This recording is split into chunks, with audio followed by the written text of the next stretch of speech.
take a break?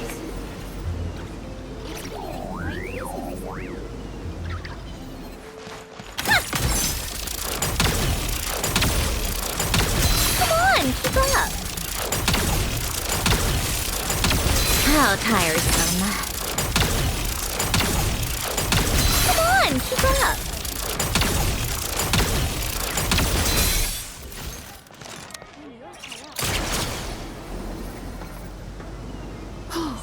I guess. Huh?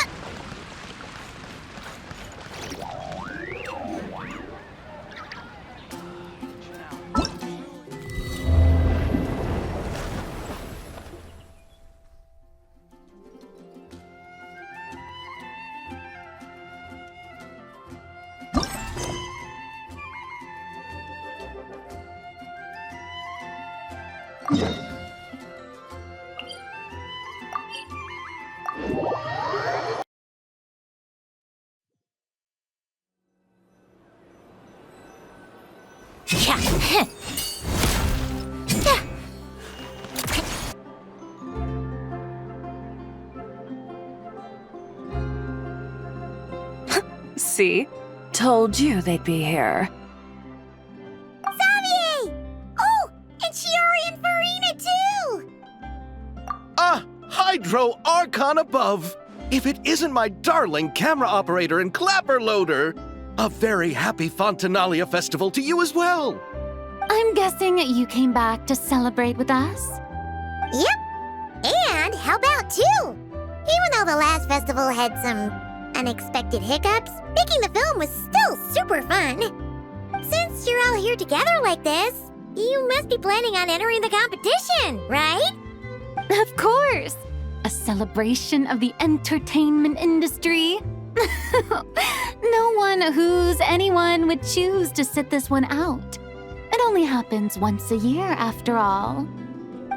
Fontaine Fashion Week might be more my speed, but the film festival brings in a lot of orders and boosts brand recognition, so I wasn't going to miss out either. A few new awards have been added this year, too. Best Director, Best Costume Design, oh, and Best Camera Operation. Ooh, sounds like we've got work to do. Come on, tell us! What's Musketeer Pictures film gonna be about?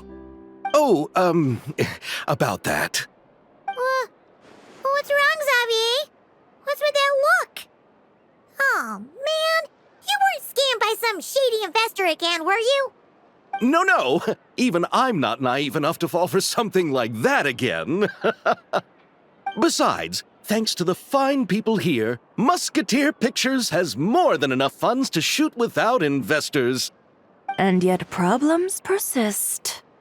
Huh? What do you mean? Well, we were planning to replicate our past success and shoot a film based on a popular novel.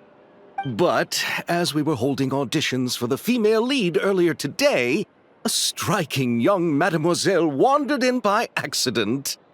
Her disposition was simply ethereal, the look in her eyes somewhat melancholic. Oh, I wish you could have been there. The awe I felt can scarcely be put to words. You had to be there, friend. No matter where she stood, it was as if her surroundings, even the air itself, turned into the perfect shot. Guess you found your lead actress, then? No, quite the opposite. My script is entirely unworthy of her.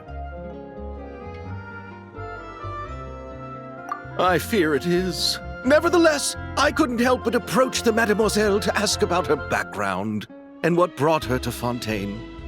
What did she say? Sadly, she said her best friend was gone. After returning to her own homeland not too long ago, she decided to visit where her friend was from to remember them better. Oh, no wonder she looked sad. Yes, but that's when it struck me. Why not cast her as the lead in a film centered around her search for this old friend? Huh? You're gonna rewrite the whole script? But Is there even enough time? Isn't the prep work super complicated? We might not finish! Think about the difficulties we faced with the Two Musketeers. We had to start from scratch back then, too. I'd say we're ahead of the game this time. Guess so, but... Don't worry, Paimon. Chiori and I have evaluated the proposal, and we support Xavier's decision. I won't really need to start on the costumes until the cast is finalized, so it's not too much extra work for me. Oh, fair mademoiselles. How can I ever thank you? Finishing the script would be a start. You know, compared to a commercial popcorn flick, I do prefer the idea of shooting a more artistic film. One that leaves a profound and lingering impact in the hearts of the audience. I agree. True trendsetters are the people who dare to go against the grain. Well, leave it to Director Farina to have a vision. Honestly, though, the artistic passion of everyone at Musketeer Pictures is inspiring. Anyway, now that we've heard so much about this lead actress, Paimon's gotta know who it is!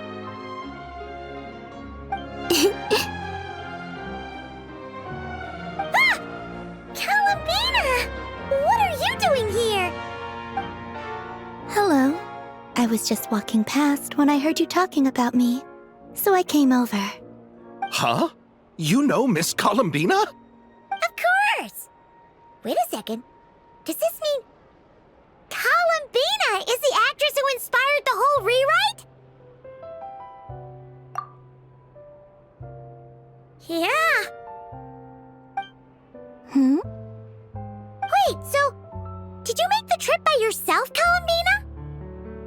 Yes. I mentioned how I wanted to visit other nations once things settled down in Notcry, remember? So I went to the curatorium to ask Nefer for advice. She told me about the film festival in Fontaine and said it might be fun to visit. I spoke to Lauma before I left too, and she thought it was a great idea to get out for a bit. It's just, I received quite different travel advice from the two of them. Oh? How so? Well, Lauma told me to go out and experience new things and make new friends. What a wonderful suggestion! That's how a trip should be. What about Nefer? She said, don't trust anyone and don't talk to strangers. Yep, that sounds like her. I can understand that too. It shows this Nefer cares about you a great deal, Miss Columbina. Yes, so I plan on combining their advice. All I need to do is turn strangers into friends, and then I can talk to them. Huh. That kinda makes sense, but also not. Hey, Chiori. Oh, look who's back. Happy Fontinalia Festival, you two. Oh, looks like we have a superstar in our midst. How about an autograph, big shot?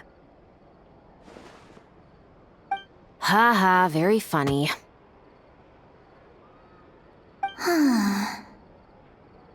All settled then? Yep, the Duke gave his blessing, and I cleared it with the Udex. During the festival, inmates with good behavior will get a chance to spend some time on the outside. Under the stringent supervision of the Special Patrol, of course. Risley! It's been a while! Happy Fontinalia Festival!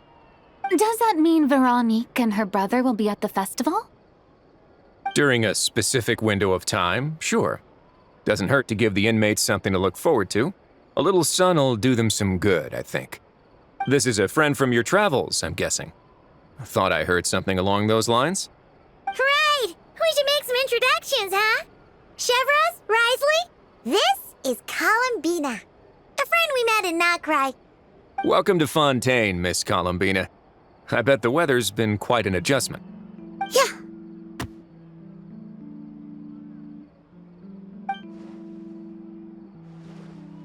And not the good kind, I take it. No, I quite like it. It's a lot warmer than Notcry. Then what was the punch for? Oh, should I not have done that? The flowers that bloom here are so vibrant, and the people are so kind. I just wanted to become friends as fast as possible. Ah, so that was meant as a gesture of friendship. Is that right, Miss Columbina? Mm-hmm. Isn't that what friends do?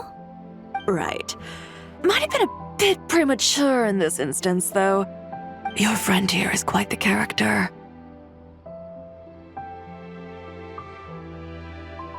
Good thing we said something. You weren't seriously gonna go around punching every single person in Fontaine, were you? No, just the ones I wanted to be friends with. That's not... what Paimon's trying to say is, maybe keep the punches to a minimum until after you're friends with someone. If you say so. You're quite the character, Miss Columbina. So, are we friends? Of course. Any friend of the Traveler is a friend of mine. Yeah. Oof.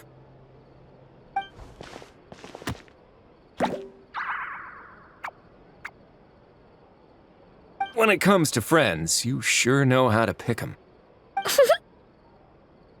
So Miss Columbina is the lead actress I've been hearing so much about. The whole thing about her aura is starting to make more sense. You gonna be part of the film this time too, Shivers? That was the plan.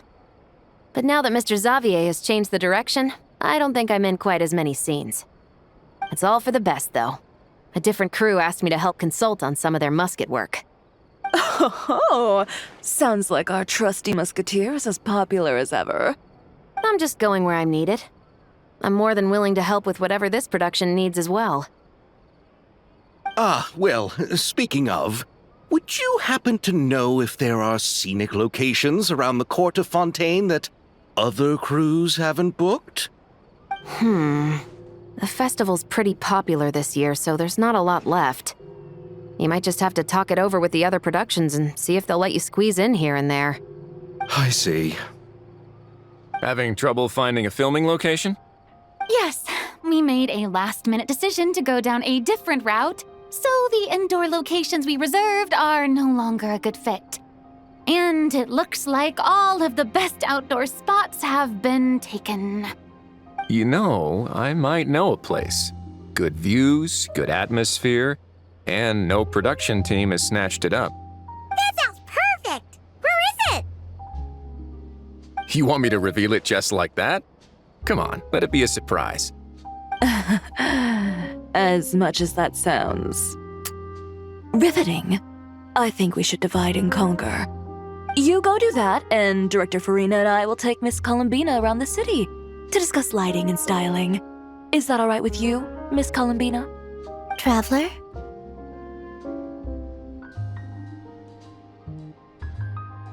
Yeah, everyone here is our friend.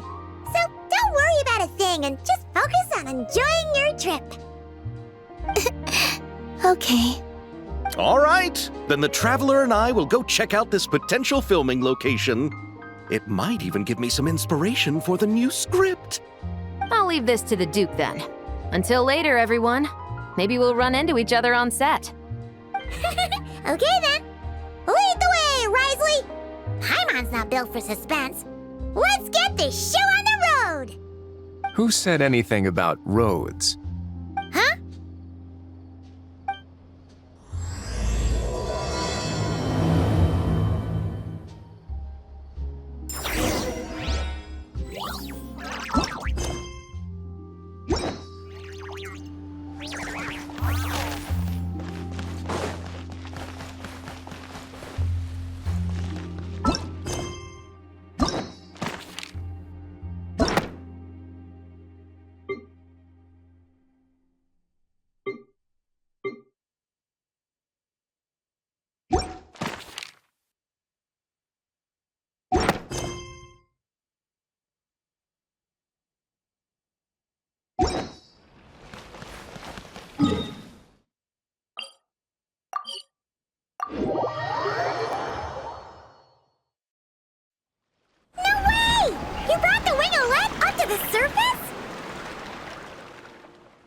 It'd make quite the grand backdrop for a film, don't you think?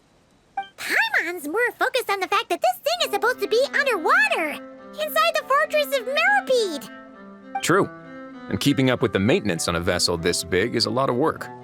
It takes a crazy amount of manpower just to keep it up and running. Oh, Paimon kind of thought it just sat there until you needed it.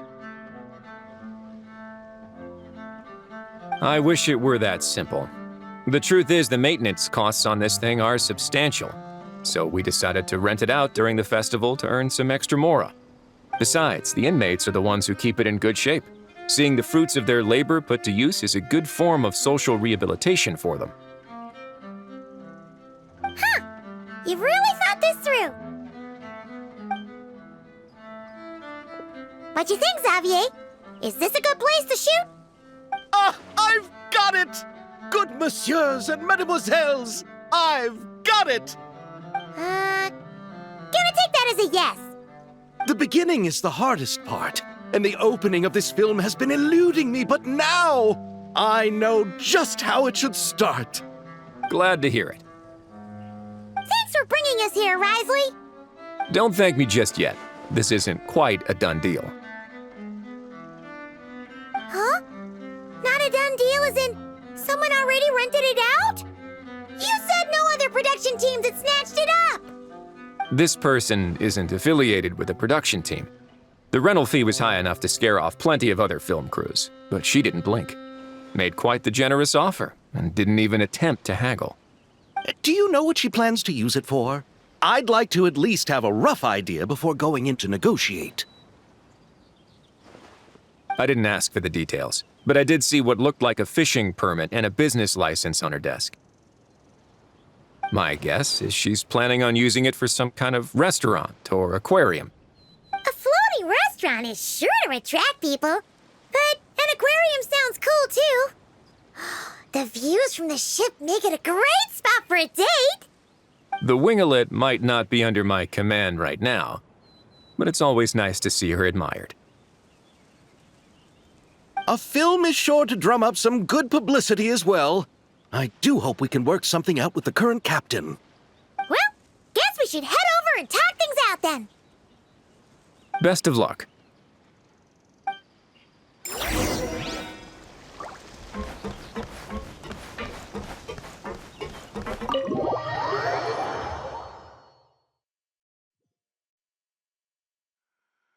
Wow! The winglet seems even bigger up close. The rooms are so spacious. Wonder who rented it out. Hello? Anyone there? Perhaps the captain had business to attend to elsewhere. But why rent such a massive boat just to have it sit here without even leaving so much as a note? Let's try again. Anyone there? Hello? Seriously? Right now? What is it gonna take to get some decent sleep around here? Is a nap too much to ask for? Sorry, the aquarium's closed for the... Huh? See Lolly? Traveler! Paimon! Hold on.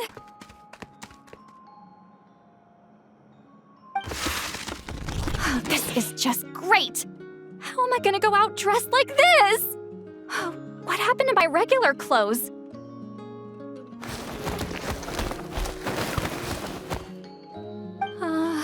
The wash! I put them in the wash after I drank too much and fell into the fountain. Oh, this can't be happening! Am I seriously gonna go out like this? Think we might have caught her at a bad time. See Lolly? I don't wanna hear it. Hear what? A single word about what I'm wearing. No comments, none. Is that clear? Oh, yep. Crystal. Huh? You think so? No, wait, I told you not to say anything! What was... Oh, his thoughts. I heard his thoughts. How could I forget about that? Oh, this is so embarrassing. I seemed a little too pleased to get that compliment, didn't I? Wait, the mind reading went both ways. Does that mean the Traveler's hearing all this too? Oh, you clearly did! Huh? What did we do? Paimon's not following. Nothing. It's nothing. Let's just move on. Did you need something? You're not here alone, I see. Hello, I'm Xavier, a film director and producer from Fontaine. I meant to introduce myself sooner, I just didn't want to, interrupt. No wonder we ran into each other in Fontaine of all places. You must also be in town for the festival then. That's right. We're helping Xavier with his film. In fact, we were hoping to shoot some scenes on this boat. You're the one who rented it out, right, Seed Lolly? Me? Rent a boat? I wish I had that kind of spare cash floating around. Not to mention the spare time. Don't get the wrong idea, though. I'm not here to sail off into the sunset and live out some cushy retirement life, okay? I'm not that old. Then why are you dressed like... how did you end up staying aboard the Winglet? Well, I heard one of my favorite light novels was getting turned into a film, so I came to Fontaine to catch the premiere. Originally, I booked a room near the Opera Epiclese, but I'm quite particular about where I sleep these days. I think it's an age thing. And that bed? Oh, I just couldn't sleep in it. I tried to find a different hotel, but with the festival, everything was completely booked. Just as I was worried I'd have to sleep under a bridge or something, I happened to spot a help wanted sign on the side of the road. Oh, so you're here to take care of the boat? No, I was hired to man the front desk. The pay is a bit low, but food and drinks are covered. And it includes room and board during the festival. Plus, the job is simple. So I thought I'd give it a shot. Wow, they actually thought you'd be a good fit, huh? What? You don't think I'm cut out for it? All I have to do is tell people the aquarium isn't open yet. Other than that, I'm free to do whatever I want. It's a pretty sweet gig. That's all? Yeah, I was also kinda shocked. But it's not a lie. Head downstairs and see for yourselves. There's nothing but empty tanks. Not a marine animal in sight. Did your boss mention anything about being open to film crews using this space? Our production was hoping to film on the deck for a few scenes. No. That never came up. You could just ask her. Oh, she's around? What kind of person is she? We should know what we're heading into. She's nice enough, I suppose. Pretty reasonable, too. Even offered for me to move to a bigger cabin if I was too cramped. Back at the Masters of the Night Wind, I'm used to being the one giving orders. But working under her doesn't feel like being bossed around. She seems to respect what I think. Wow, she sounds like a great boss. She did tell me she'd rather not be disturbed, though. She's been working on an important project, so I'd keep it brief. Got it. Thanks for the heads up. All right, the captain's quarters are this way. I can take... Wait. But I'm wearing... whatever. I doubt she'll care. Just follow me.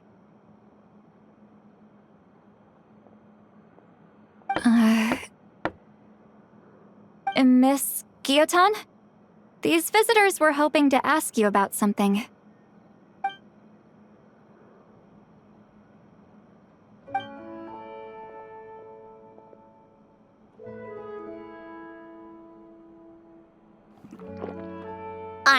I said to limit the interruptions.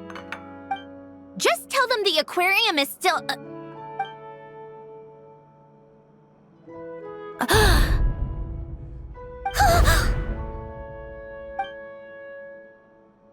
Sandrone? You're here! Huh? You know each other? Are you okay, Sandrone? Do you still remember us? Everyone was so upset after what happened. We all missed you so much!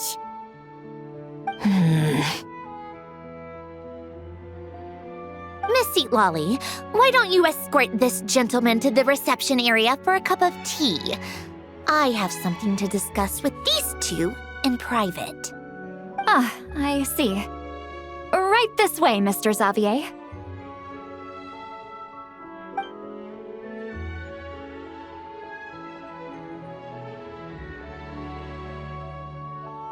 Sandrone? I really can't go anywhere without running into you two, can I? Are you okay? During the battle, your core... It was... Destroyed by that bastard Dottore. That's right. But as you can see, I'm fine now. No major issues. Or at least, there shouldn't be. Oh, what a relief! Oh, why didn't you tell us sooner? Or come back to see your friends? Now that I have the chance, I just want to say... Thank you for saving me. Huh? Don't get the wrong idea. I only saved you so we could complete that formula and defeat Dottore once and for all. Even if he did crawl back from the grave to make us all miserable again. That doesn't matter. You're still a hero. All right. But it wasn't just me. All I did was lend my brilliant mind to the cause and take care of one part of the plan. Although, I'm not denying it would have fallen apart without me. You got that right. You're amazing. But how did you go from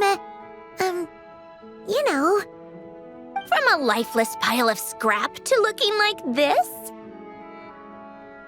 Well, my mom was trying to put it a bit more gently, but yeah. Where do I even start?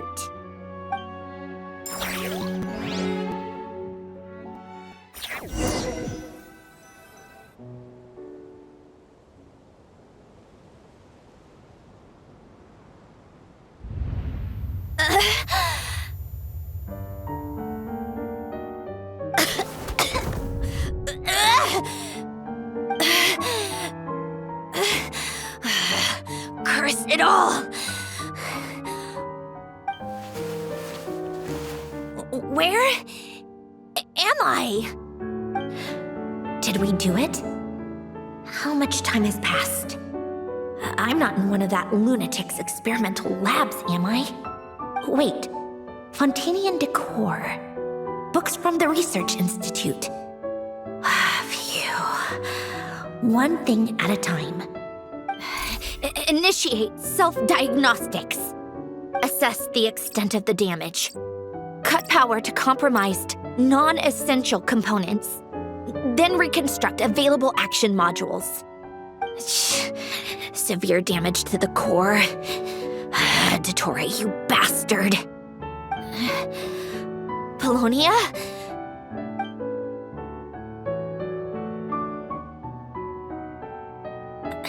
Polonia, wake up! Activate!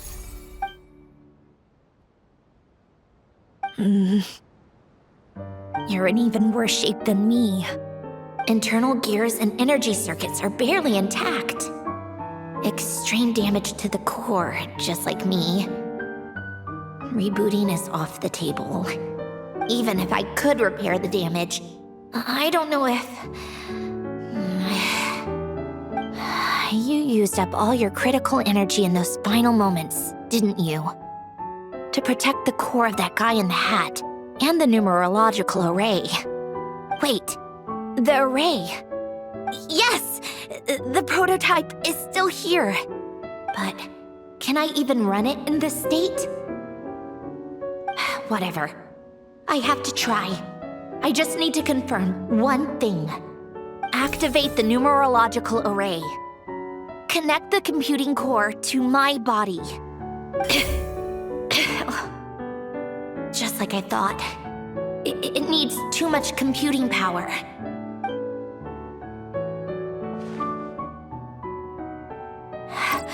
Cut off power supply to all functions except the thinking module. Please. I just need to ask one question. Initiate query regarding the 3 moon sisters. How many living moon goddesses are there in possession of the Trilunar Authority? 1. It worked. You did it, Columbina. You made it back. But how did I survive? The self-diagnostics showed damage severe enough to shut me down for good. What triggered the reboot? A built-in message? Only visible after a core reboot. The final gift. Alen! Were you the one who gave me this second chance? But why now? What activated it? What is that? A vision? Wait, no. It's a stellar linchpin?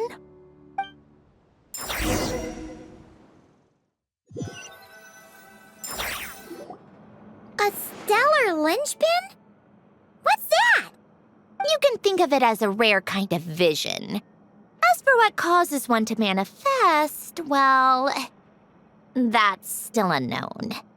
But in Snezhnaya, or in Afatui's research at least, it's believed to have some connection to the third descender. The third descender? We knew his remains were used to create the Gnosis, but this is the first we're hearing about a stellar linchpin. You knew about the remains? Right, of course. Look who I'm talking to.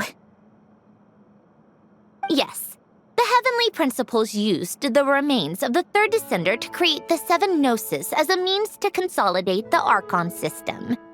Visions result from that same system, so extrapolating from there, it's clear that the manifestation of a vision is also, to some extent, related to the third descender. Still following? For those that wield them, visions serve as a means to channel elemental power. The same is true of stellar linchpins. The difference is that, when wielding elemental energy, stellar linchpin users often exhibit a unique kind of power that seems to come from beyond to that. It's believed that, when a stellar linchpin manifests, impurities from the remains of the third descender get fixed in place. Hence, the name. That's also believed to be the source of the strange power I just mentioned. We've heard that visions can appear when someone has a really strong wish or desire. Stellar linchpins sound kind of similar, so does that mean... Huh? Oh, don't look at me like that. I've never had any grand wishes or aspirations. Just a list of things that drive me up the wall. So if you're asking why this thing appeared, I have no clue. All I know is that without it, the gift Alen left me, this built-in second chance, never would have triggered. The damage to my core was too severe. But thanks to the stellar linchpin's manifestation, it did trigger. And after my core rebooted, I was able to repair the damage to my body. I also managed to import the numerological array, along with some of Polonia's surviving algorithms, into this form. Wait, does that mean Polonia is... Yes. Unfortunately, Polonia is... beyond repair. Oh, we're so sorry to hear that. But you also mentioned something about a final gift? Yes. Alain often spoke to me about wishes and desires when he was alive. I suppose he thought there might come a day when I wished for something and was willing to sacrifice my own life to fulfill it. So he left me a chance to start over. No, never. Alain once said I was his proudest masterpiece. That might sound boastful coming from me, but it's also an undeniable fact. After Alain died, I started studying how Polonia and I worked. Polonia is essentially a computational machine, so it wasn't difficult to figure out the mechanical principles there. But when it came to my own structure, that's when Alain, the Lord Artificer's true greatness, struck me once again. I attempted to imitate it when I created Catherine, but in the end, she turned out to be nothing more than a superficial replica. What? But his creation skill, Catherine, is super impressive. We were shocked when we first found out she was a puppet. No, she's nothing compared to what Alain was able to create. Some of the mechanical principles of my own core are still a complete mystery to me. Keeping that gift hidden wasn't even a challenge for him. Just a shame I had to waste it on fighting Dottore. I just couldn't stand the thought of him coming out on top.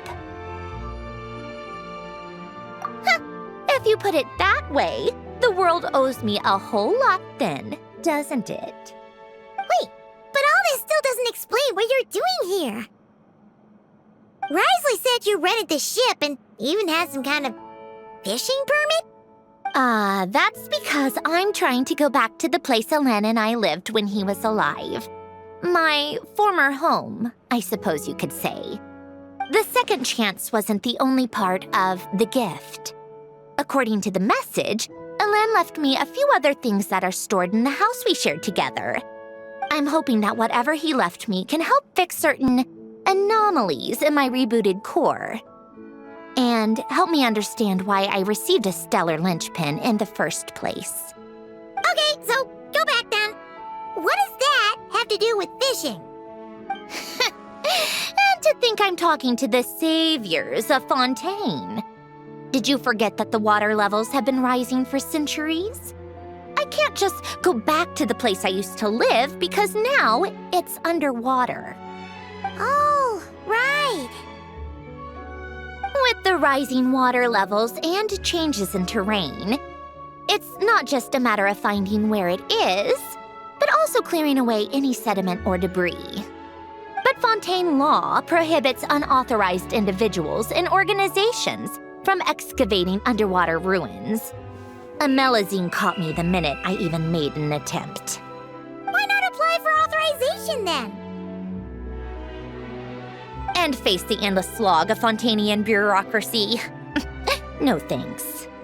Besides, I'm a Fatui harbinger. The diplomatic implications alone would be enough to give the gestionnaires at the Palais Mermonia a headache. A fishing permit, on the other hand, isn't difficult to obtain at all. Minimal paperwork required, and under the name Guillotin, the application was a cinch. So you're exploiting a legal loophole? Am I?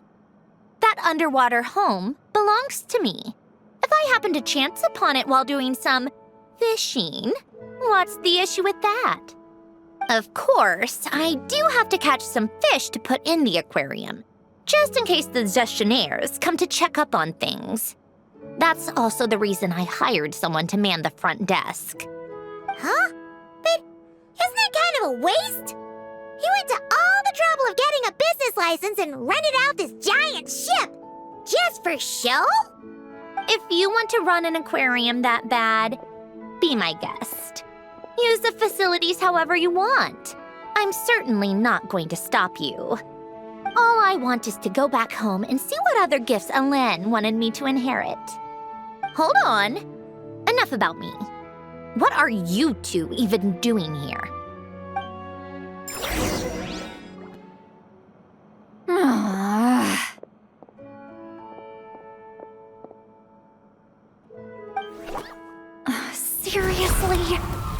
there forever. The reaction when they saw each other was strange, to say the least. You're lucky I was nice enough to leave the room and give them some space. Back in the Masters of the Nightwind, I'm the one who gets to kick people out. I just want to know what they're talking about. Should I cast a little eavesdropping spell? Oh no, what am I thinking? I'm Granny Eastley, the great shaman of the Masters of the Nightwind. I can't do something like that. This is just ridiculous. Making me wait out here for so long? Where's their respect for their elders? Oh, here they are. Were you back there arguing or something? What took you so long? The two of you are already acquainted with Miss Guillotin, then? Oh, yep. But don't worry, we got everything sorted. Sandrone agreed to let us shoot on the ship, but it has to be when she's not here. When she's not here? That's right. You'll excuse me if I didn't exactly ask for this little reunion. I wasn't planning on seeing anyone. Like I said, my core is severely damaged. Even with the gift, there are anomalies that are making things unstable. I don't even know if I can continue to function without issues. So the priority is to fix these anomalies and get answers to my own questions. Then, I can see the people that need seeing. Anyway, just let Sandrone know when you plan to film Xavier, and she'll, steer clear. I do hope I'm not causing Miss Guillotin too much trouble. No! She just wants to keep a low profile for her own, complicated reasons.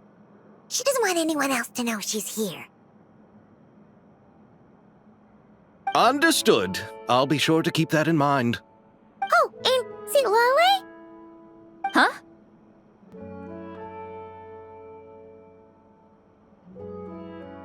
You mean Miss Guillotin? What does she want? Oh, please don't let it be about the pajamas. What? The 7th of the Fatui Harbingers? Why are you telling me all this? I asked the Traveler about you, and I've decided it's best to be open in this instance. I can understand if you would rather not work for a Harbinger. Regardless, the room on the ship is yours to keep. You're an acquaintance of the Traveler, and I plan to honor that. Wait, she's actually nice? It's not a problem. The captain also worked for the Fatui, and he helped Natlan a great deal. We know that there are good people among your ranks. Besides, I've been around long enough to know what it means to earn one's keep. This isn't Natlan, and I don't expect special treatment. Besides, sitting at a desk isn't exactly backbreaking work. I appreciate that perspective, great shaman. Seat Lolly. Just call me Seat Lolly. That title makes me sound so... old. Well, Seat Lolly, the Traveler and I are looking for something, so we'll be heading underwater together soon. I'll leave the ship in your care while we're gone. Together? How often? Not too often. We're heading out in a bit, but I'll be available if you need something. You couldn't, go alone? I wanted to, but he was concerned about my physical well-being. So he offered to come with. Guess my mental well-being means nothing then. Huh?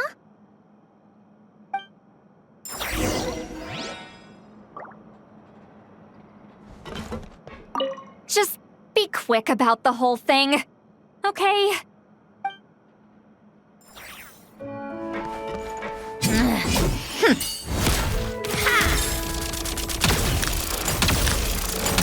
Come on, keep up.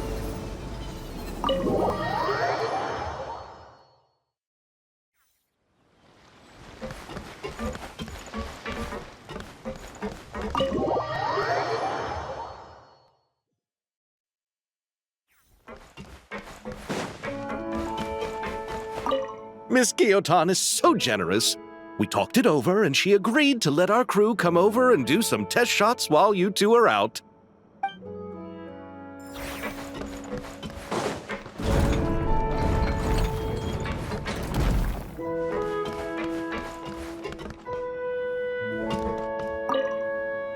All right. Our first stop is the Beryl region. After Alain left the Fontaine Research Institute, he lived in seclusion somewhere around there.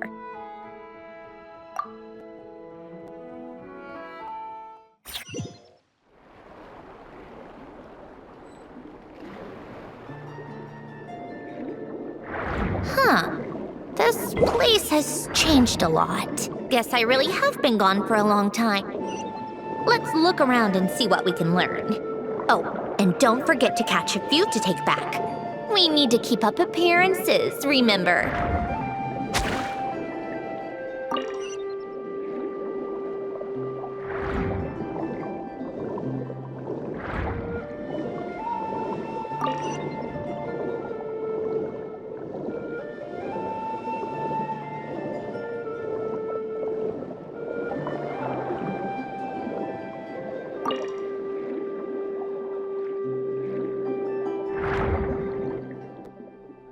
Poisson isn't too far from here, right? It's all a bit nostalgic, I guess. Back when I lived here, all this was still above water. All right, I have a general understanding of the terrain changes and sediment accumulation. We can stop here for now.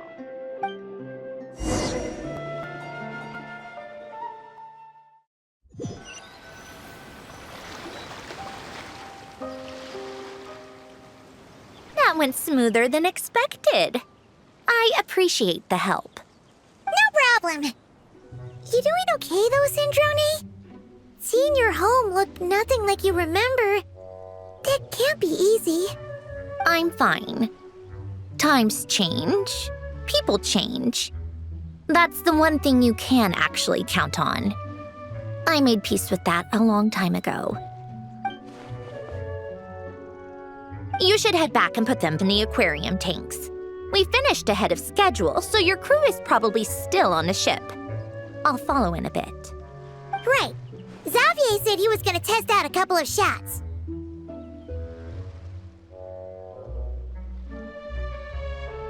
I'm sure.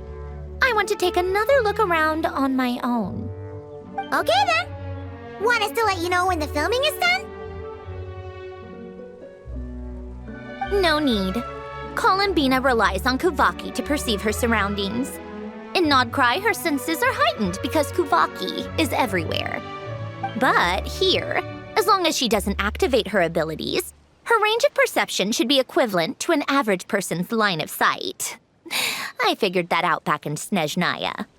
That's oddly specific. I have hiding from her down to a science. So, what?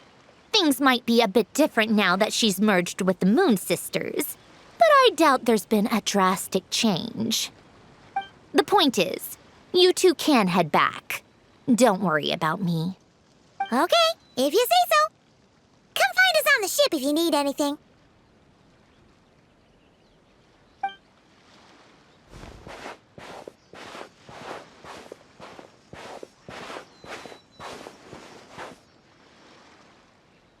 What did you leave for me, Alain? Did you know I would come back? Or did you make it so I would have to?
over there. Oops, sorry.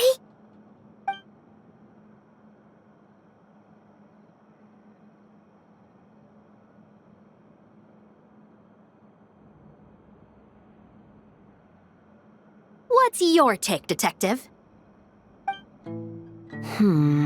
Bullet wound to the chest. Gunpowder residue on the clothes. The victim must have been shot at close range. You think it was someone they knew? Yes. It's possible the suspect arranged for them to meet at this very spot. A reasonable deduction. But you're overlooking a crucial clue. What? The victim's pocket watch is missing. And cut! I think we got it! Good work, everyone! Phew, finally. Acting was nerve-wracking for me when I first tried it too. Just loosen up, and you'll get used to it in no time. Severus! Charlotte!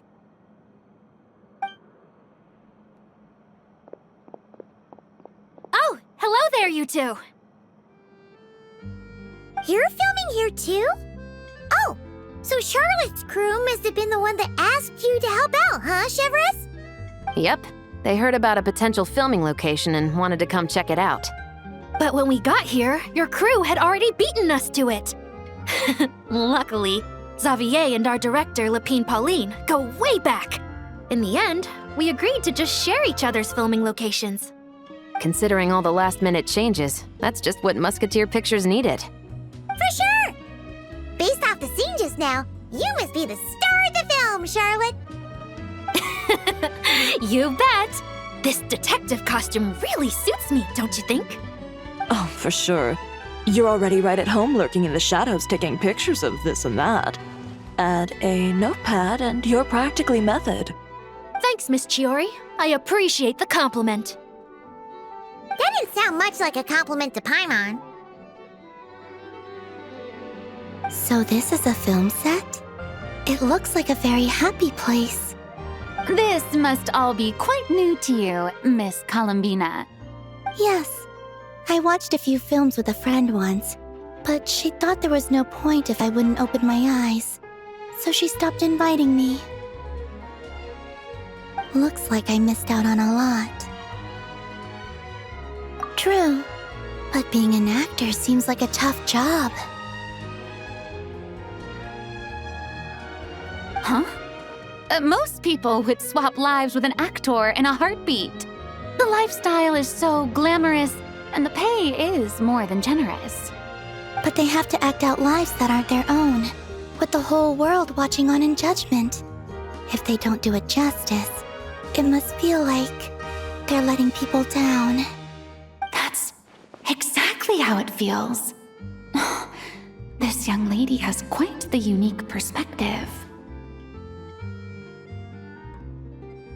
Well, that's true. But these actors are here because they want to be and they think it's fun. Most of them, at least. Not to mention, the film we're shooting is based entirely on you, Miss Columbina. You just need to be true to yourself. I don't have to pretend to be someone I'm not? Not at all. Authenticity is what we're after. For example, this first scene opens with you on the boat, sailing to your friend's homeland. You just need to think about that moment in the story and picture how you would feel. Oh, okay. We're all here? Wonderful! Let's head to the deck and get shooting. Oh, and this is for you, dear Paimon. Your clapperboard. Whoa! Is this the same one Paimon used for the Two Musketeers? The very same. I saved it just for you. Thanks, Xavier! Feels like being reunited with an old friend. Of course! That said, I have a different job in mind for you this time, traveler. Our film is focusing on a single protagonist, so conveying the subtle changes in her state of mind is of the utmost importance. In addition to the actor's own performance, another way we can convey that is through lighting. Huh? But a lighting specialist, isn't there? Yes, but it's clear the Traveler and Miss Columbina share a deep bond. You might have a better chance of understanding her frame of mind in certain scenes. Oh, that makes sense. So, what do you say? Willing to take on the role of lighting specialist? It's settled! I leave the job of translating our leading lady's inner thoughts in your capable hands.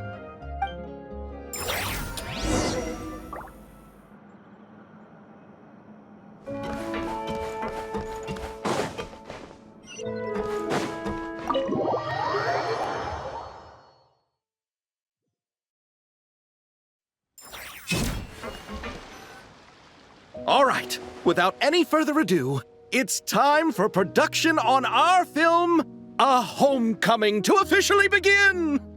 Turning it over to you once again, Director Farina. All right.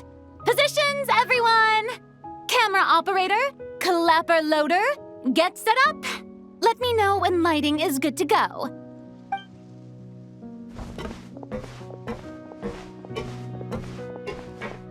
All you need to worry about, Miss Columbina, is hitting your mark. Other than that, just focus on immersing yourself in the emotions of the moment. Okay. Good.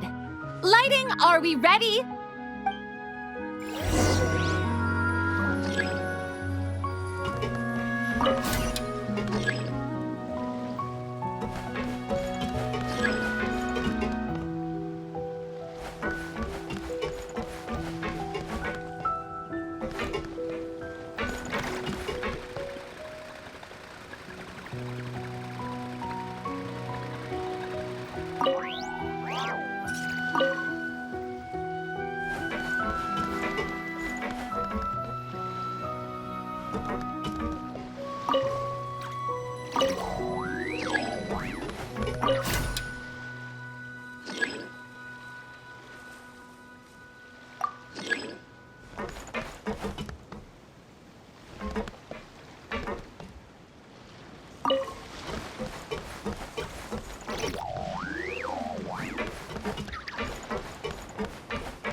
Ready.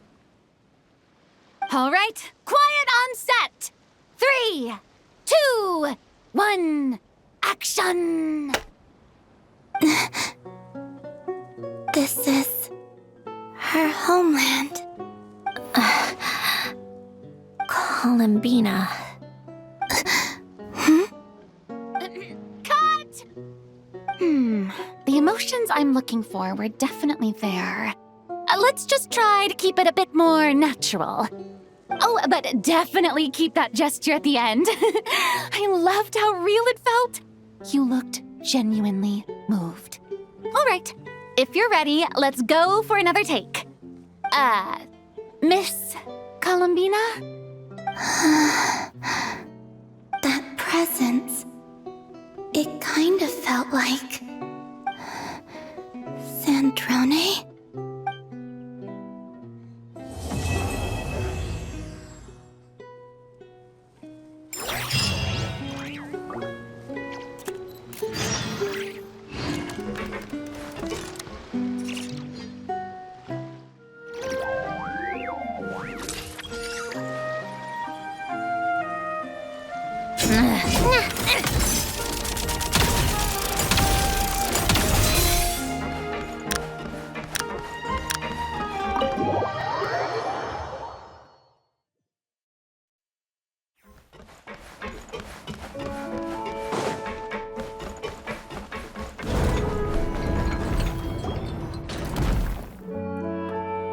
you're here.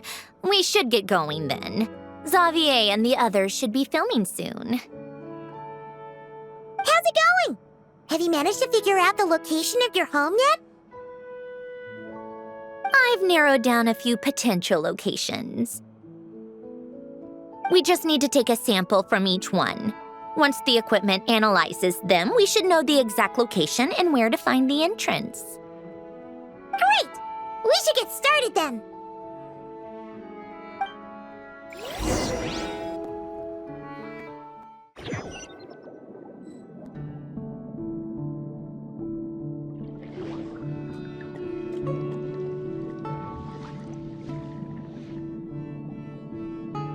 All right, let's get a move on.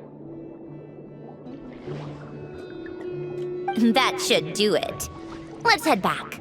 The filming should be just about done. We made good time. We might even know the location by the end of the day. You sound pretty happy about that. Do I? I suppose I've just had enough of these anomalies I've been dealing with. The sooner I can fix them, the better. Anyway, enough chit-chat. We have work to do. Oh, but let's head in through the side door. I don't want to run into the crew on the deck.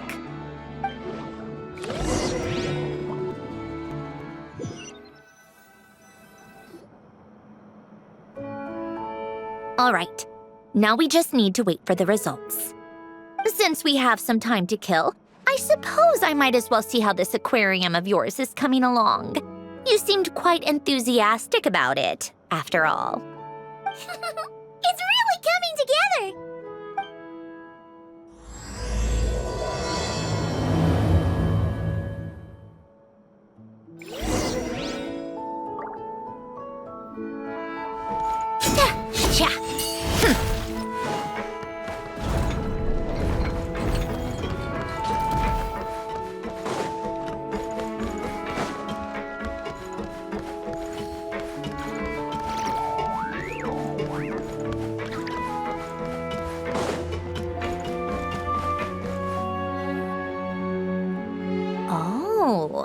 Kind of impressive, actually. These must be the ones we caught the first time we went underwater. Like it? It's fine, I guess. Nothing special. Come on! It sounded like you really liked it just now. You're that proud of it? Is this a sense of accomplishment or something? Well, yeah. And it's pretty. You know it's gonna be gone soon, though, right? What do you mean? After the festival, this ship will be returned to the fortress of Meropide, and this aquarium will be no more. So? So, no matter how much work you put into this place, once the festival is over, it's all just going to disappear. But not making the most of it when we have the chance is an even bigger waste. But if you know it's all going to be gone one day, why even bother? Well, because... Because you still get to keep the things you gain along the way. And those are things that can never be replaced. Doesn't that make losing them even harder? Well, if you put it like that... But the happy memories we make along the way last forever. You just have to take a more glass-half-full perspective. Not to mention, everything we do here is going to be on film, so it'll still live on in some shape or form. And when you look back on it, only happy memories will come to mind? Exactly! So it's about finding joy in the process itself. Traveler! You're back already? What's wrong with that? You say that like it's terrible news or something. How did you get here? I didn't see you on the deck.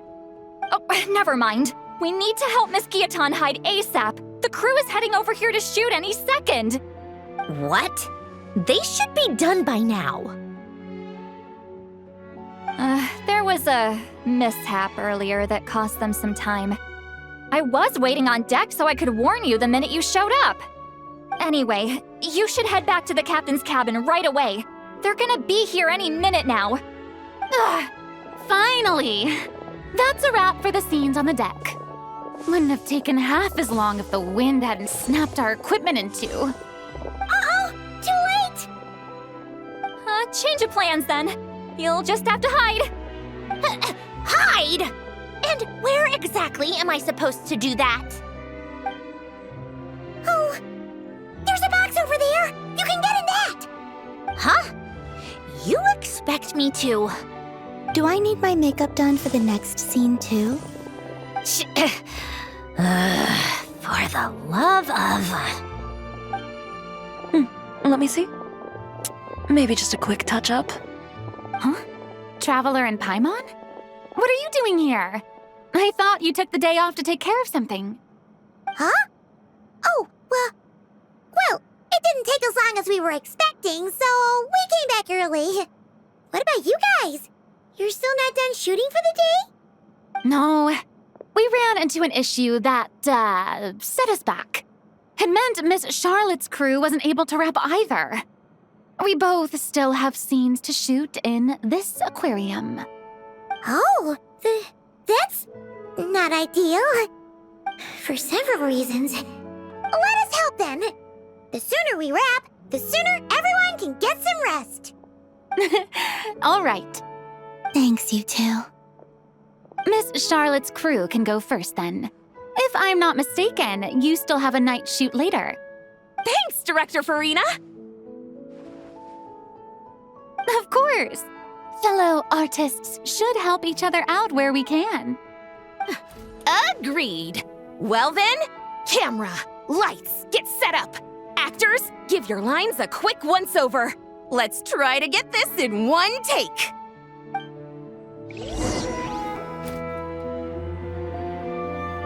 All right, places, everyone! And 3, 2, 1, action!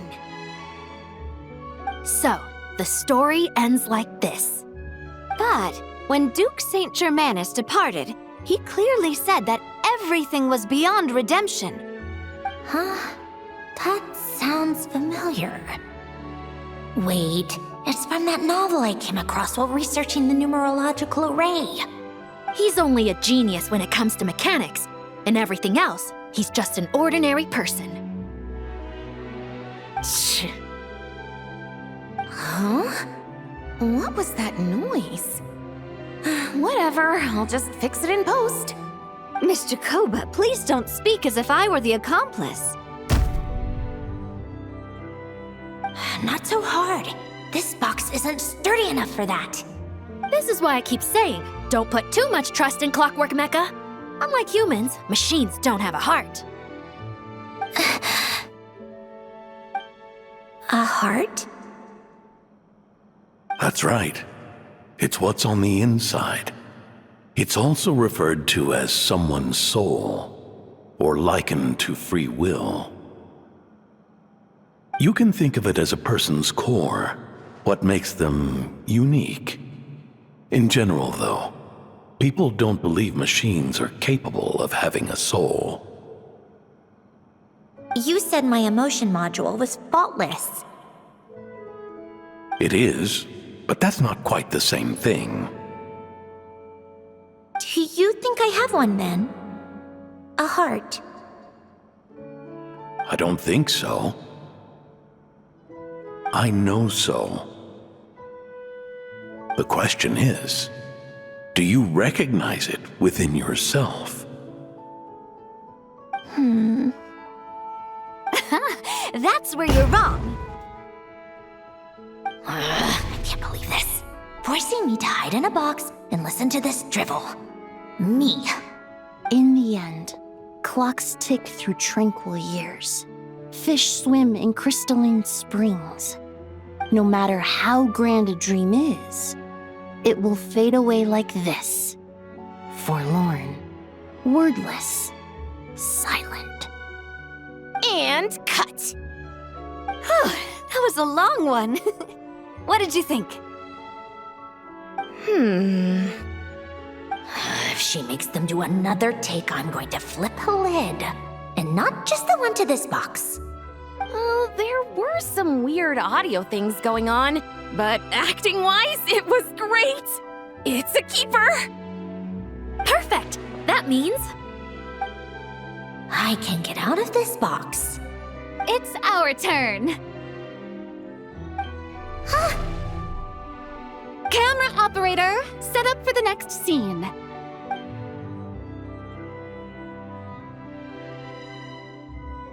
In this one, our protagonist peruses an aquarium in a foreign land and gets swept up in memories of her friend.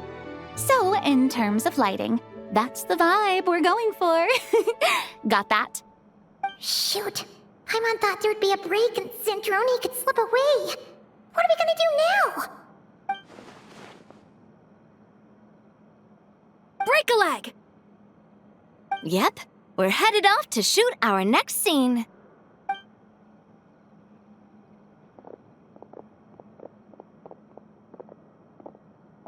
All right, quiet on set. We're about to start rolling. Ready, Miss Columbina? Miss Columbina? I think she would like this. Quick, we should roll on this. It doesn't forage with the others or prey upon its smaller kin. Instead, it remains where it is, cradled in the coral's quiet beauty, as though the raging cyclones above are of no consequence. And yet, she still stood before the cyclone in the end.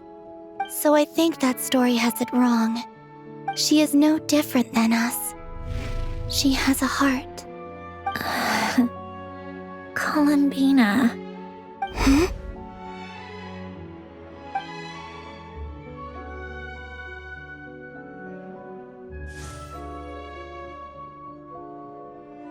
Uh-oh, is she onto us?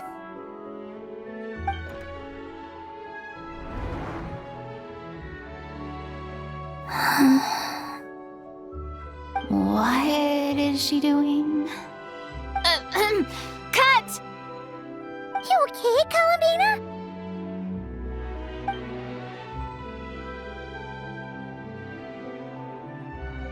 Hmm? Oh, yes. I just thought... Why don't we take a short break? It's been a long day of shooting so far. That last take was beautifully organic, though. We can use it as is. No need to go again. Thanks, Director Farina. But I'm fine to continue. You're sure? In that case, let's shoot some quick B-roll. Then we can move to our next outdoor scene.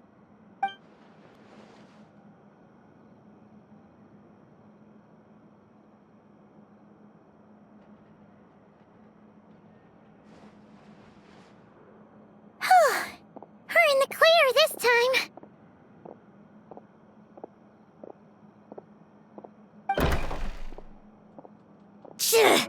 Ugh! Absolutely suffocating.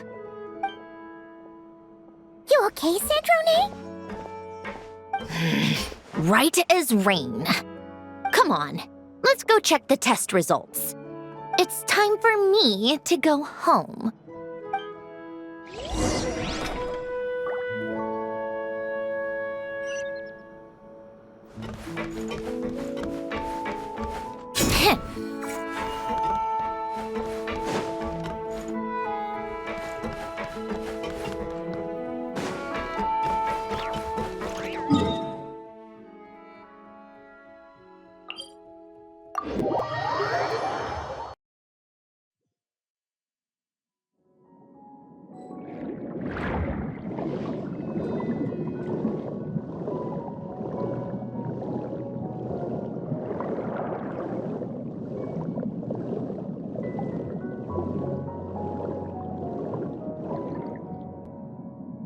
All right, it should be around here. Give me some space. I'll activate the water insulating mechanism.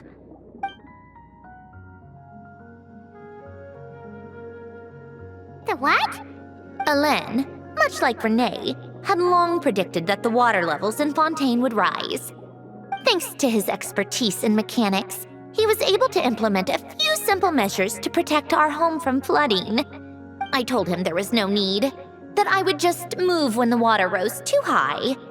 But it would seem he knew a day like this would come.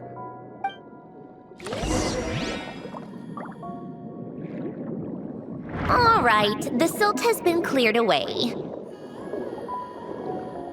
Go activate the mechanism for the first sluice gate. That will fill the empty middle chamber with water.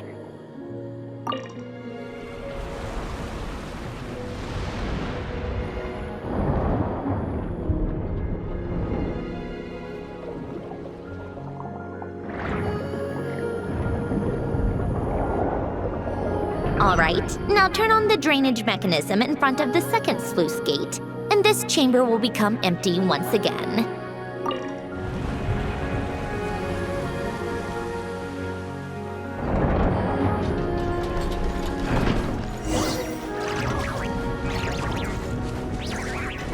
How tiresome.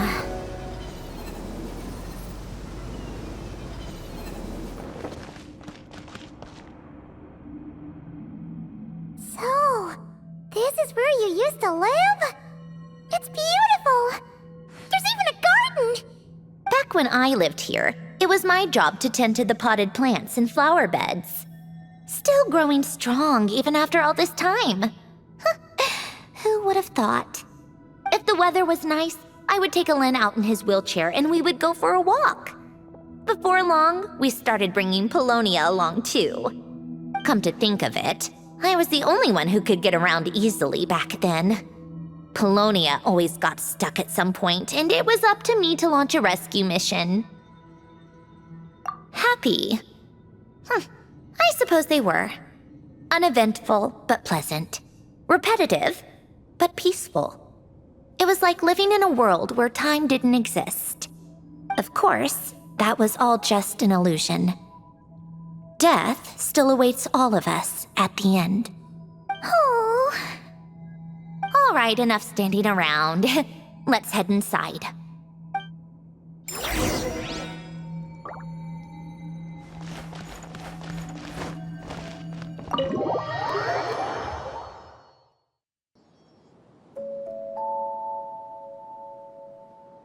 Yep, this place is exactly how I left it. Nothing has changed. What is it? Huh? How did you get... Oh, Arlecchino gave it to you, didn't she? And you... read the whole thing. Just so you know, a lot of that was written a long time ago. At that very desk, to be exact. Anyway, since you've already read it, you should just hold on to it. I can always start a new one. Well, feel free to look around. I'm going to start looking for the gift Alen mentioned. Oh, but be careful with the stuff around here. I'm not saying you can't touch anything. Just try not to choke on the dust. A warm hearth.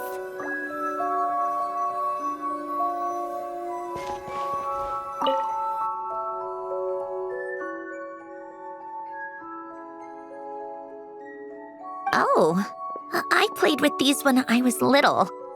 During the first few months after I was created, I mean. At first, Alen and I would play together, but it didn't take long for me to become unbeatable. So, Polonia and I played together instead. Yeah, these don't look like Paimon's kind of games. Logic and math puzzles? Those happen to be my specialty. It's been so long. What do you say?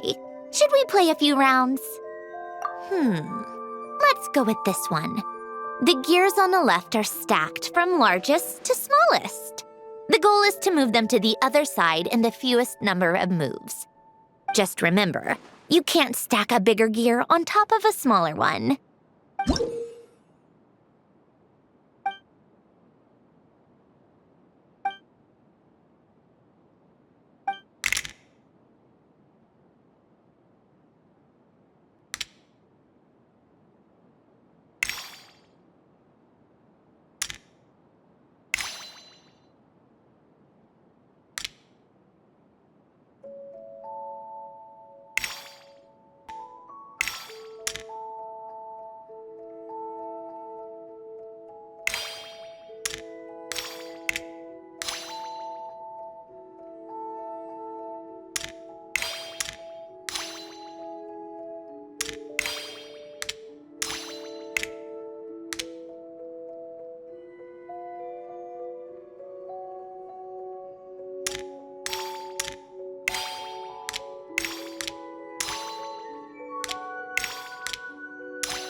Looks like it took you a few extra moves.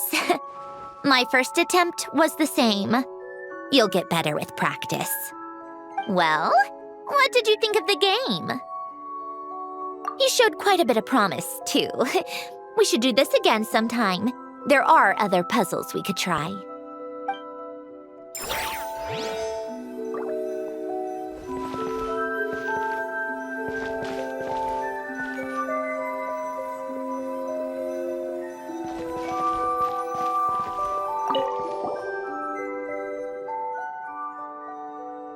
Wait, the people in this picture look kind of familiar.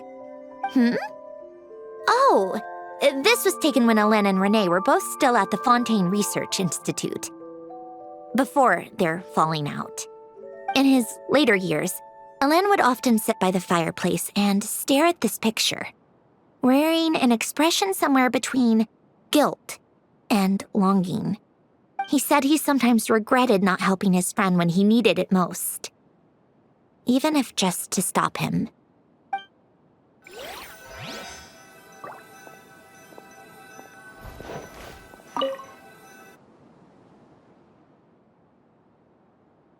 Oh, these are some of Hélène's drafts from his later years.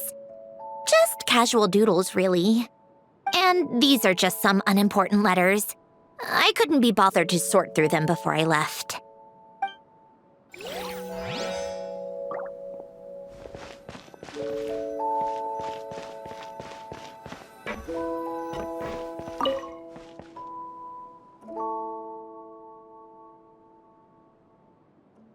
This was Hélène's workbench.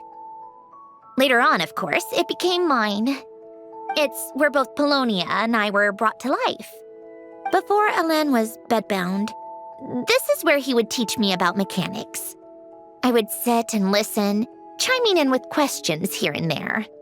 Later on, when he got too sick, I took over and would work on Polonia here.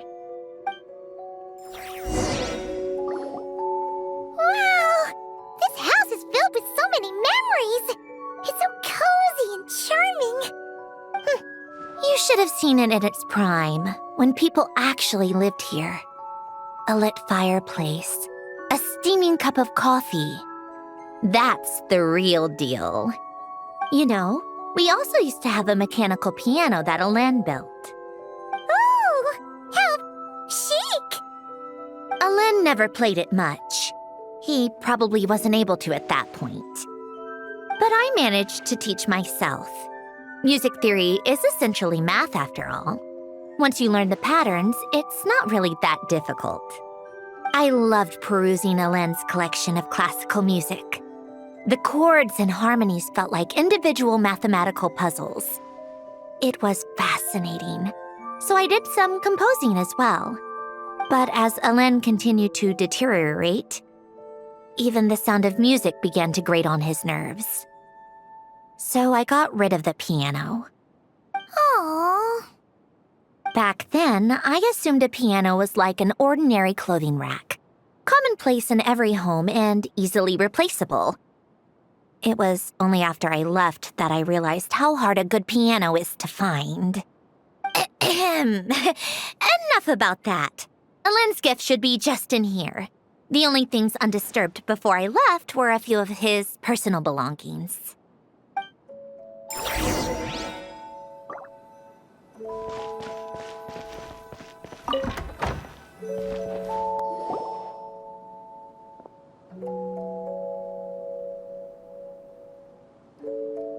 Wait, there's a hidden compartment at the back of this box.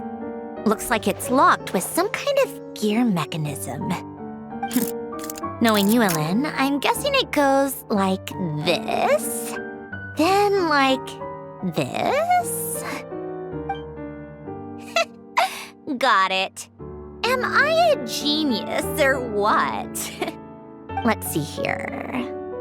A box? Well, you gonna open it?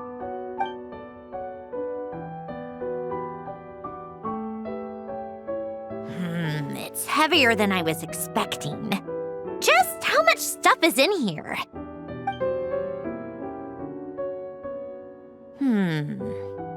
A letter? and a bunch of junk underneath it. None of it seems that important. Wait a second. This should be it. A cube? It's a multidimensional algorithmic core. Ellen would use it to store information. Only Polonia and I have access. All right, I'll start looking into the core and the letter. Feel free to go through the rest of the stuff and see if there's anything useful.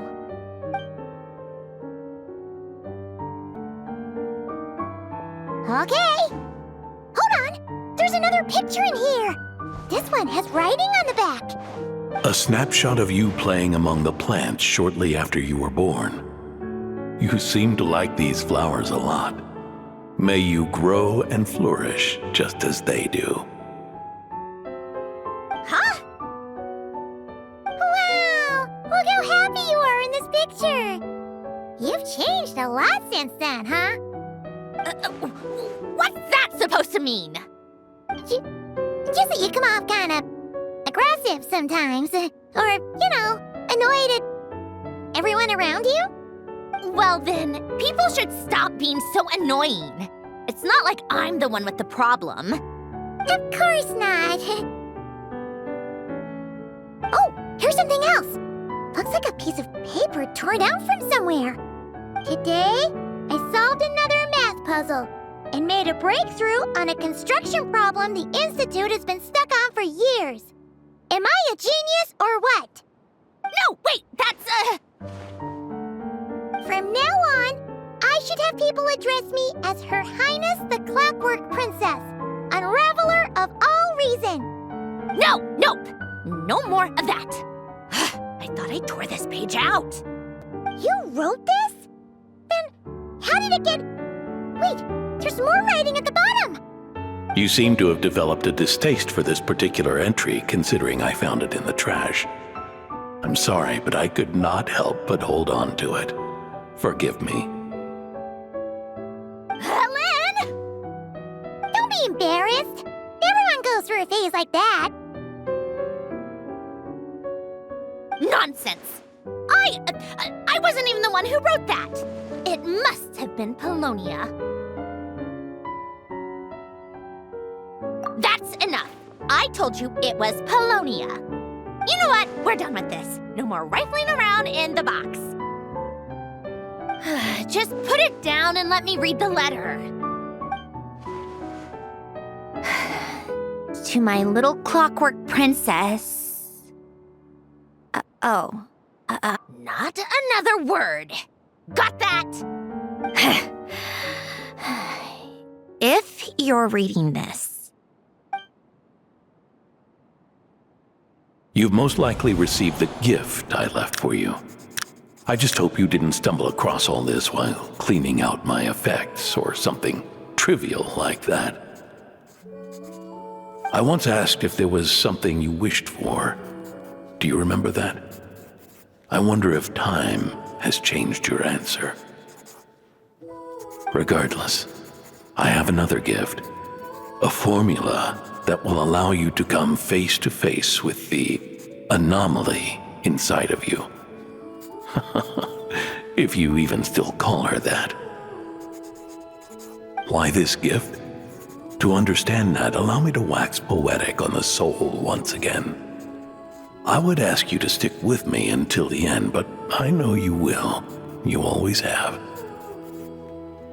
I believe a person should be born twice over in their lifetime. First, there's the birth that grants us life. Then, the birth of the soul. It's a matter of transforming the life bestowed upon us into the life we choose for ourselves. And to do that, we must look inward. We must make a conscious choice to define the meaning of our life instead of allowing the happenstance of our existence to pass us by. This is the process of recognizing the soul that lives within us. You are my proudest masterpiece. I told you that long ago. But to me, You have never been a creation or a machine. To me, you're just like the rest of us. You have a heart. In fact, some theories think of the human brain as nothing more than a machine, and thought the product of its computations. So you see, perhaps we're not so different after all. Your inner machinery is just far more advanced than most. No matter how one looks at it, the heart is a complex thing, a place where logic and reason collide with our emotions. Your computational capacity allowed you to become sentient and develop logical reasoning, but it also granted you something that, on the surface, might seem contradictory: emotion. Emotions and logic often clash with each other, and those instances of discord can accumulate over time. That is the source of what you refer to as the anomalies within you. As you told me once, you've always known what you don't want, yet you've never wished for anything in particular. Similar to how a blind person can feel when a part of their body is in pain without being able to fully visualize its form, such is your relationship with your soul. So, what I leave you now is this: a formula that will allow you to see the shape of your soul. For if you want to protect your heart, you must first be able to recognize it within yourself. Of course. Whether you use it is entirely up to you. You are, and always have been, free to do as you wish. Regardless, whether by my formula or some other means, I trust you will know your heart one day. You always were a fast learner, and the smartest person I've ever known. Ellen. Oh. I'm fine. I've already figured out how this formula works. Let's get out of here and then we can use it. You made up your mind already? You're gonna do it? Why wouldn't I? Resolving the anomalies within my core is the reason I came here in the first place. No, I can do this on my own. But, do you want to watch? What do you mean? I already know what anomaly I need to resolve. Like Ellen said, she's an amalgamation of all the times my logic algorithms have clashed with my emotions. And by resolve, you mean that literally, or...? Yes. But if you, let us in like that, wouldn't that mean letting us see a bunch of your, you know, inner thoughts and secrets? If what Ellen said is true, then I'm about to be... born anew. Or whatever. This is your chance to be lucky enough to witness it. Besides, you already read my whole diary. When it comes to keeping my innermost thoughts to myself, well, I think that ship has sailed. You're really sure about this?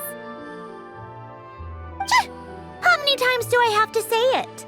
I finally let you in as, friends, and you want to question it. I'm not gonna offer a second time. Enough with the mushy stuff. Just follow me.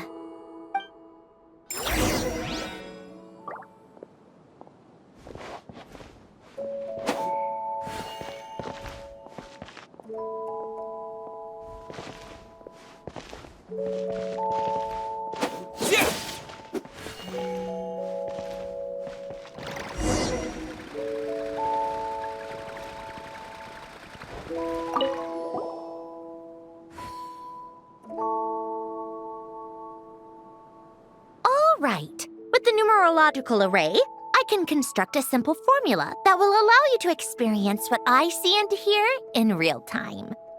Oh, just like St. Lolly's scent-sharing technique. Been there, done that. Sounds like that shaman has some tricks up her sleeve. The arcane and the mathematical are both fundamental laws of this world. Being able to achieve a similar result through both isn't surprising. Anyway, let's get this show on the road. But no comments from the peanut gallery, okay? I know I offered, but I still don't want any interruptions.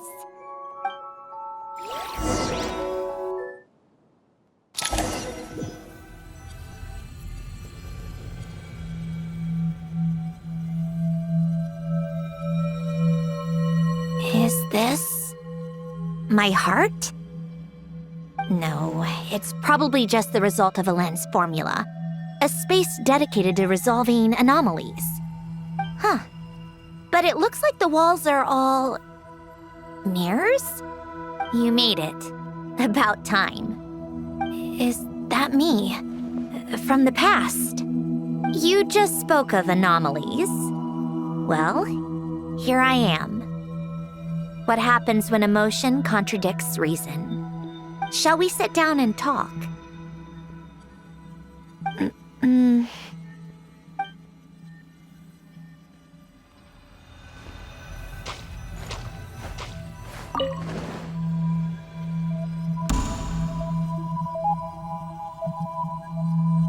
That should do it.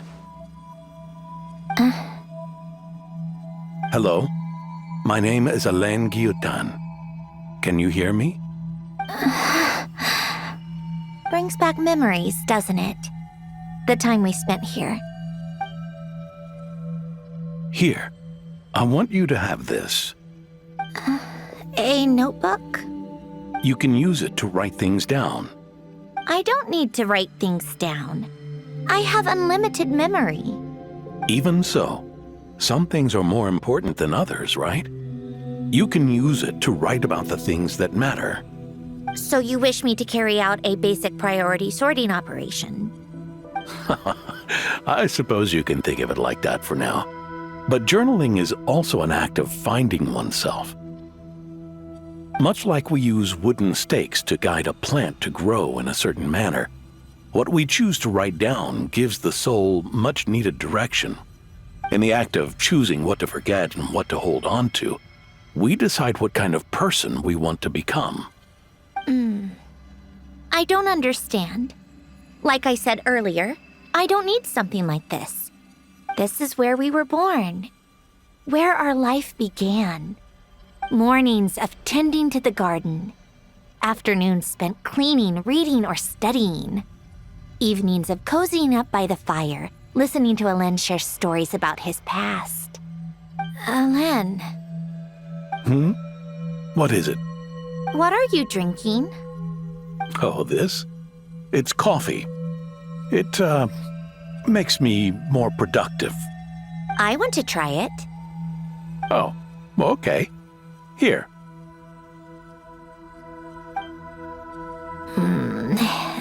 Bitter.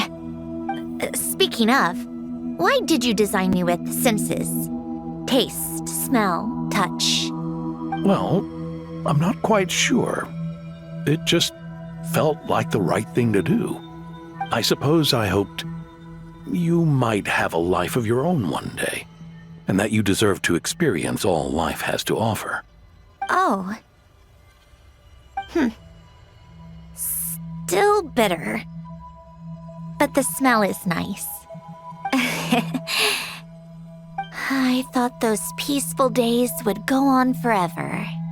You know that's not possible. Maybe. But how was I supposed to know the end was just around the corner? That was just bad luck. Was it? Well, it certainly became a pattern, now didn't it?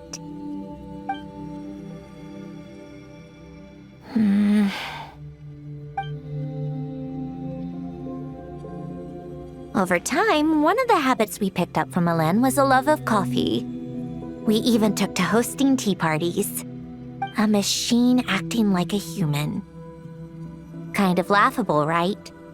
I suppose that's just what I'm used to. Yeah, that's just what we're used to.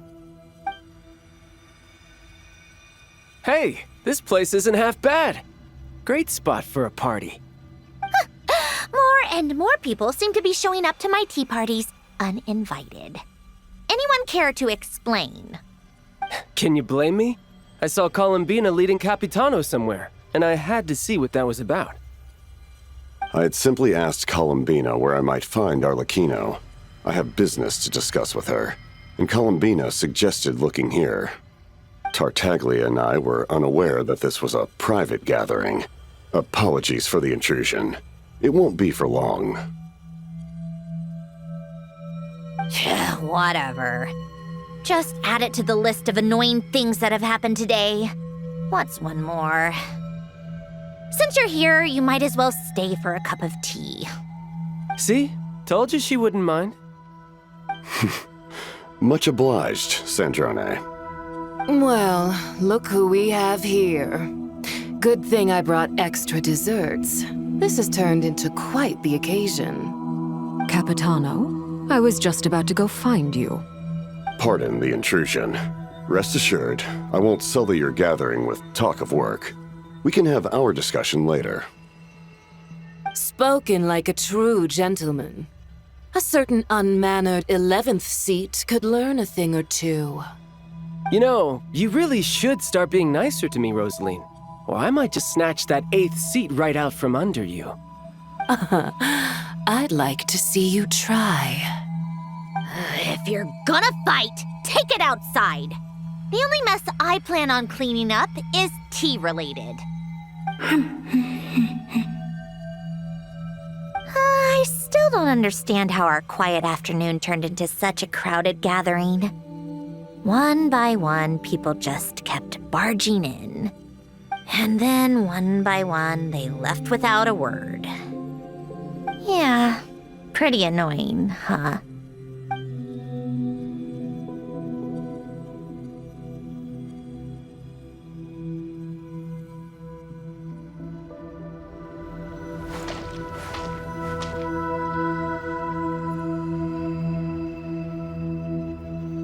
Of all my days with the Fatui, the times I spent with you, Arlecchino, and Rosaline, they were my favorite. Goodbye, Sandrone.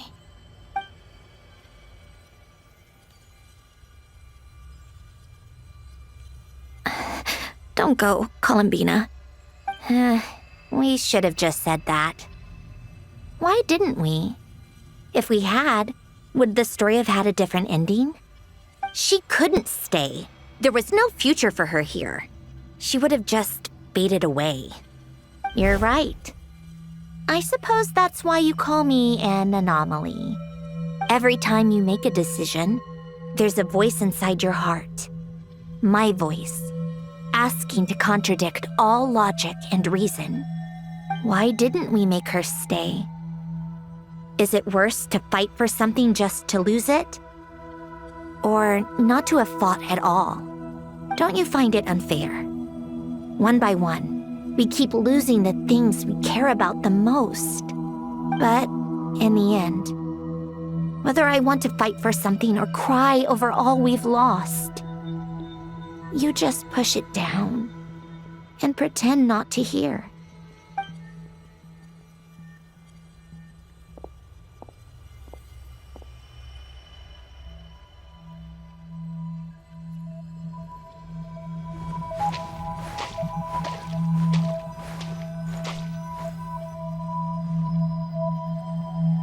And now, even Polonia, the other half of Elen's legacy, the last remaining member of our family, even Polonia is no longer with us.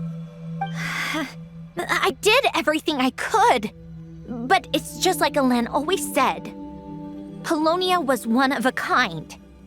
There was no replicating what he managed to create. Don't you feel like our connection to the past is fading bit by bit? Like, even the things we have left are slowly slipping away. I suppose. But you can't move through life without having to say goodbye. And even as we experience loss, there are always new things to be gained. Ever so logical. What's your take, then? It feels like the more I care about something, the faster the world takes it away. It sounds so stupid, but I can't help it. That's the hand life has dealt me time and time again.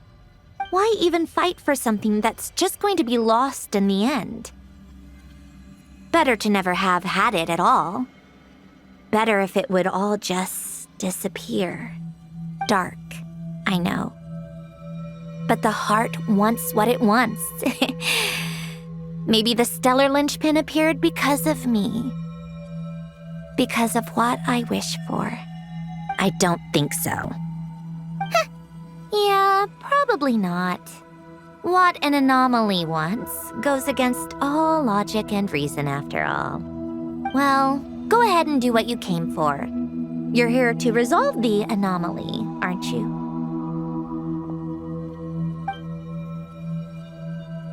Yes. What's it gonna be? Keeping me imprisoned here like before? Or eliminating me entirely, like debugging a code? That might actually be a mercy. I don't care. I just don't want to experience the pain of loss ever again. Go ahead.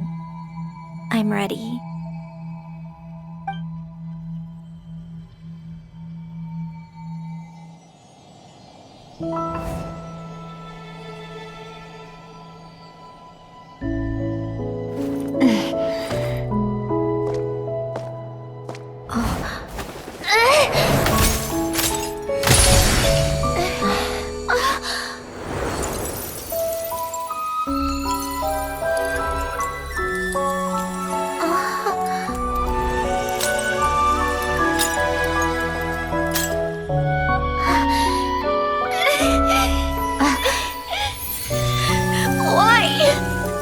Why do we keep losing everything we care about?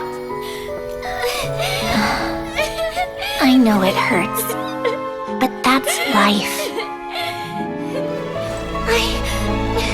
I wish... I know. I've always known. Because we've been one all along.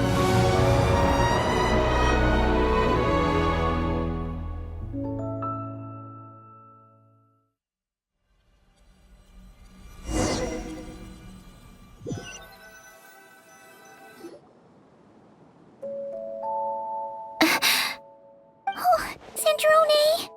I'm fine. It's okay to cry, you know.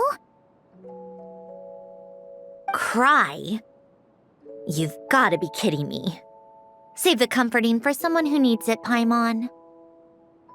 The emotional side of my core algorithm. My emotion module has always been fully developed and operational. Elen tried to tell me that too. I've just chosen to ignore her voice all this time. I suppose. Come to think of it, it's kind of like the aquarium on the ship. The aquarium? The old me took one look at it and saw something I would inevitably lose. So I stopped putting in the effort. Then, one by one, the fish all swam away, and the place became even more bleak and depressing. Pretty pathetic, right? Don't say that. A lot of people would feel the same. It just shows how much you care about what you have. Now? After seeing what you've done with the aquarium, I have to admit, I think it's beautiful. It's like you said, we get to keep the things we gain along the way. And those are things that can never be replaced, because we choose to hold them in our hearts.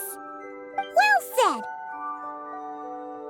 Besides, I've already died once. I'd be stupid not to make the most of this second chance.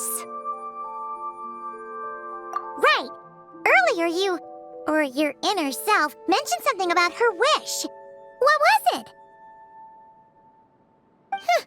You think that's something you can just ask and I'll tell you? Think again. I may have accepted my emotional self, but I'm not about to go all soft and mushy on the inside and pour my heart out. That said, taking a step in the right direction couldn't hurt. Starting with cleaning some old aquarium tanks of my own. Huh? Metaphorically speaking, I mean. Come on, let's head back to the ship. I need to talk to that shaman.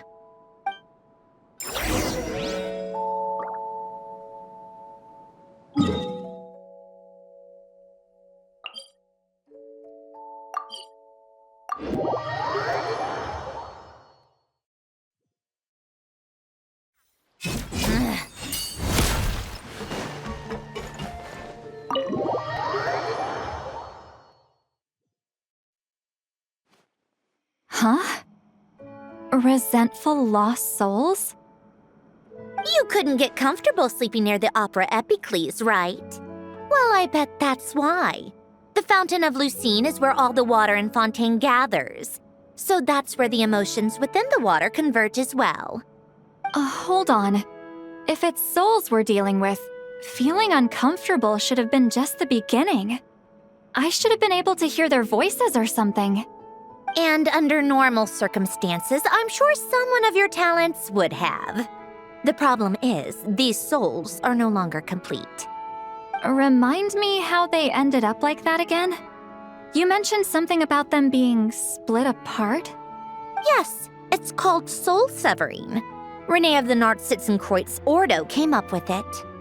After learning of Fontaine's impending doom, Renee thought if he could find a means for the soul to live on in perpetuity, it might ensure the world's salvation. Soul severing was the first step of his research. Unfortunately, his theory of the four orthants was imperfect at the time, and a failure along the way caused his physical form to dissipate. Jakob, another member of the Nartsitzenkreuz Ordo, sought to carry on Renee's legacy and restore his physical form. He even used some of the people who stood in his way as test subjects for his research. By severing their souls? Yes. After Renee successfully awakened, the two continued their research, and all the severed souls ended up merging into Renee's consciousness. After you saved Fontaine by turning Fontainians into true humans, these souls returned to the ley lines. But the souls severed before Renee awakened had nowhere to go, doomed to forever wander the waters of Fontaine as listless spirits. Almost as if they exist outside the bounds of this world. Unrecognized by the ley lines or fate. No wonder I couldn't sense them.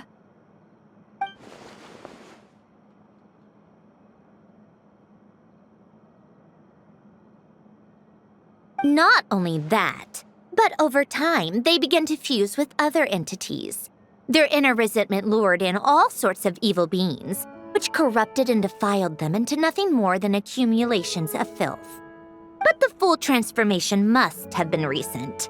Otherwise, the Udex surely would have noticed. Wait, no, he must know already.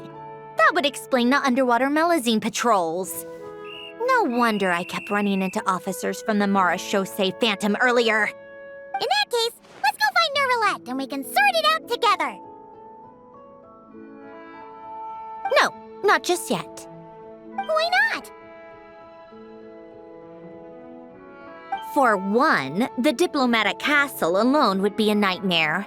Even though I haven't reported back to Snezhnaya yet, I'm not planning to leave the Fatui anytime soon. Besides, with me here, success is a done deal. Involving other people would just complicate things. All I need is for Miss Seat Lolly to help pinpoint the location of this monstrosity. Think you can do it? With my eyes closed. This is what I do. I'm a lot better at it than manning a desk, at least. But, how exactly do you plan on resolving this soul stuff? Even to me, there's no obvious answer. Seems pretty complicated, all things considered. Just trust me. I have the perfect solution. Oh, all right. If you're that confident, we'll follow your lead.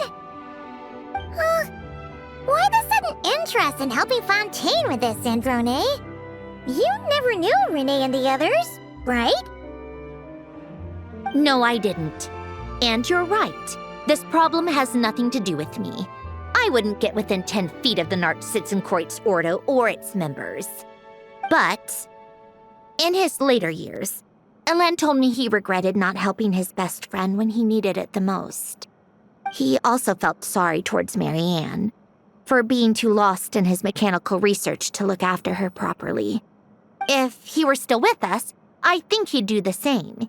He might have a few choice words to say about it, but even after everything, he wouldn't leave his friend's mess for someone else to clean up. Friends shouldn't hold grudges or leave behind regrets. Fixing what happened between him and Renee was one of his greatest wishes.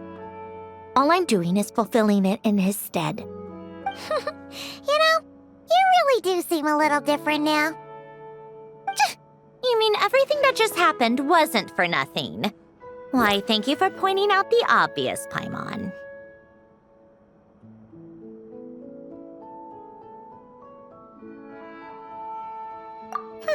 Just washing off the grime of the past. Turns out, a lot can build up after being ignored for so long. What's this about aquarium tanks all of a sudden? They go off on some grand adventure and what? Now they have their own private code? Stupid. All right then, Seat Lolly. Tracking this thing down is up to you. Huh? Oh, right. No problem. You got this, Granny Eatsley!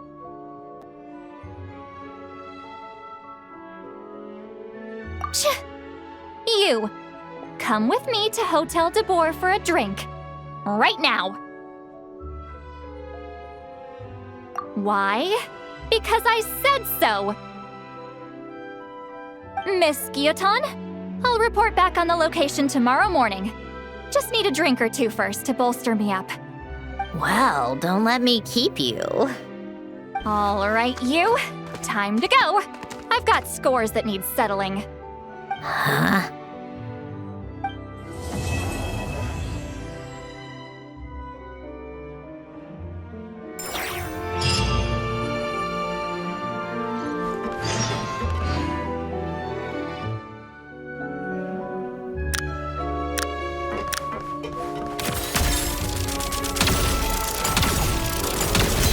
Take a break.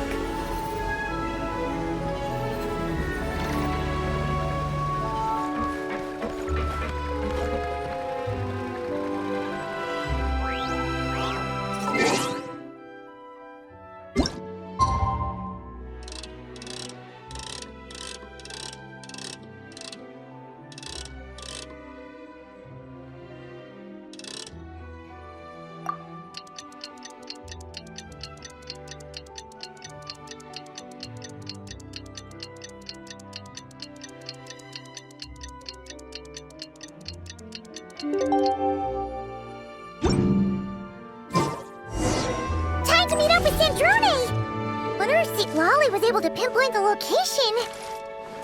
Well, we should know soon. Let's just hope it all works out.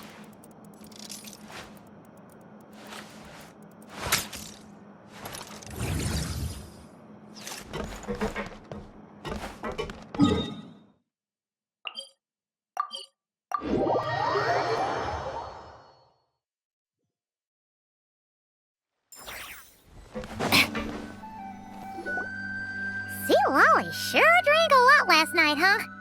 Wonder if she's even awake. Good morning. Ah! Columbina! Oh, phew. sure know how to make an entrance. What are you doing here? We just finished filming a last-minute scene, so I came up to get some fresh air. The others are still down below discussing what the final scene should be. You mean, how it should end? Yes, they're torn between whether the heroine should reunite with her old friend or not. Ah, because the whole point is that she came to her friend's homeland to search for her, right? Oh, Paimon almost forgot the plot! Yes. Director Farina and Miss Chiori think a tragic ending where the two never meet would be more poignant.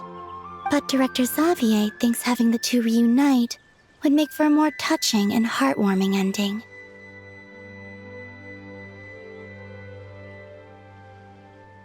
Me? I'm not sure. On a personal level, of course I want to see her again. Of course I want to experience that moment where we reunite, even if it's just for the cameras. But that means an actor would have to take her place, and that makes me feel... Oh.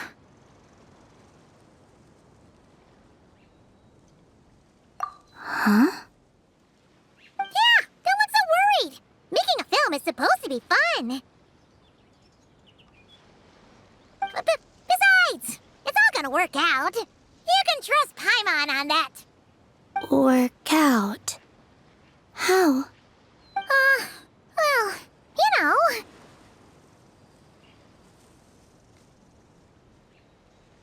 Yep, exactly. Okay, I trust you. I'll just focus on having fun for now. Well, well, look who we have here. Traveler and Paimon. Oh, the lighting specialist and clapper loader that never were. Yeah. We kinda went AWOL, didn't we? Sorry about that. Seriously, don't worry about it. Everything's going smoothly on our end, so just do what you need to do. You seem to be in better spirits now, Miss Columbina. I apologize if our earlier discussion put you on the spot. It's okay, I'm fine now.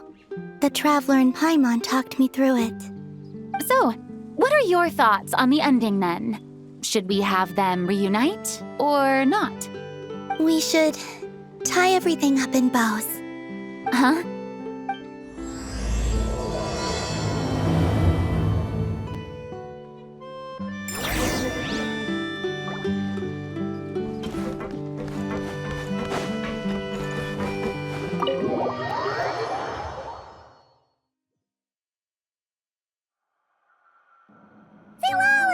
We're here!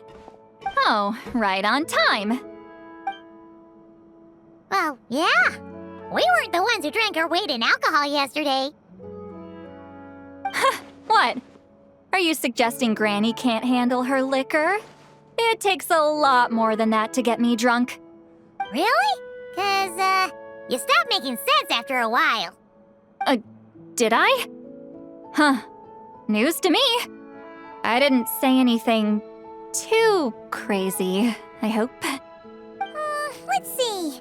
You spent half an hour bad-mouthing Auroron, half an hour complaining about work, an hour talking about light novels, and, Paimon kind of fell asleep after that. Are they gone? Oh, the crew? Yeah, we bumped into them on the deck, but they just left. Wait, but now that everything with your core is sorted out, what's stopping you from seeing Columbina? She misses you a lot. I just want to deal with this mess first. Besides, this is a perfect chance to make her jump for once. I have to plan it out more.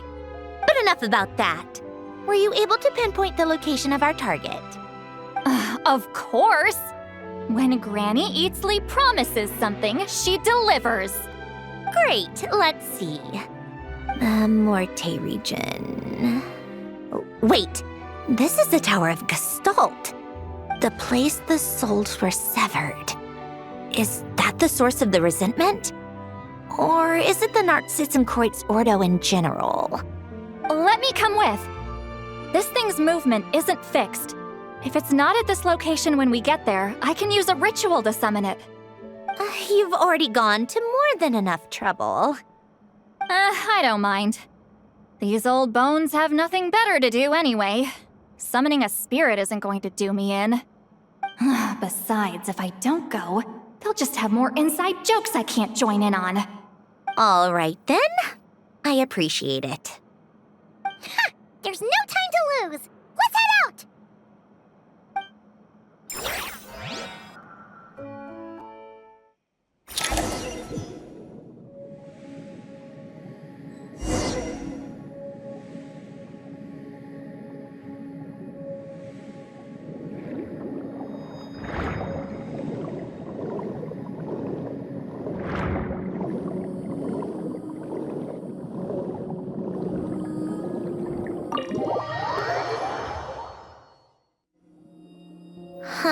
No sign of it so far. Should I start the summoning ritual? Let's drain the water from this floor of the tower first. It'll make it easier to move around. Wait, we can do that? Of course. Alan and Renee both saw the future that awaited Fontaine and even shared a few methods for waterproofing buildings. The principle behind it is... not important. Just unlock the mechanisms in the order I tell you.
Ready?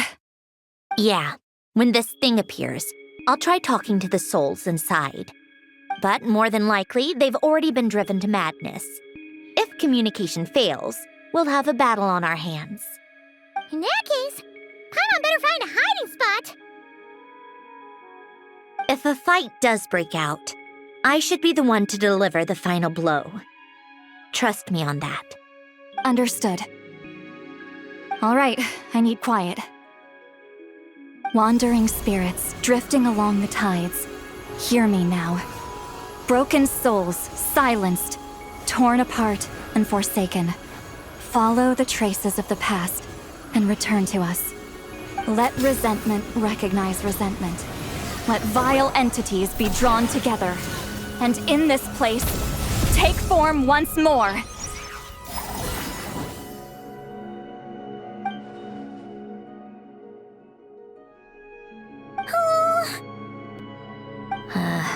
What now? Is that it? This is exactly why I deal in math, not magic. How are we supposed to know what stage the spell is at? It's like there's no logic to speak of. Mechanical science is so much easier to...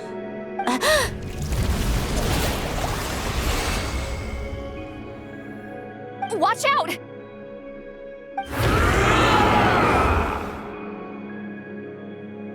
Hey, you! Or whoever's inside of you. I need you to listen to me. I'm a descendant of Fontaine's Lord Artificer, Alain Guillotin. I can make you whole again and return you to the ley lines. You just need to work with me here. Sandrone!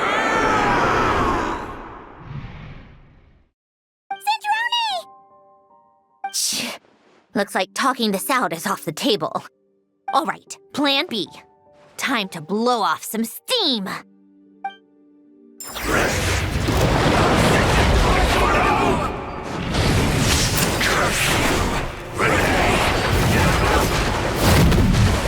You're cursing out the wrong person!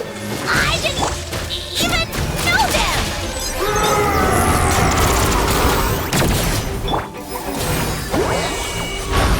Time to end this! Ha!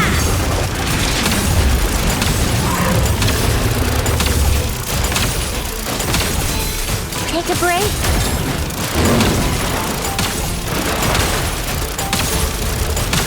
How tiresome.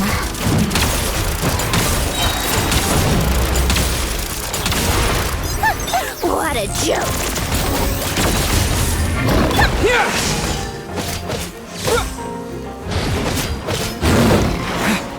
Get to work! Suffer the wrath of Easley!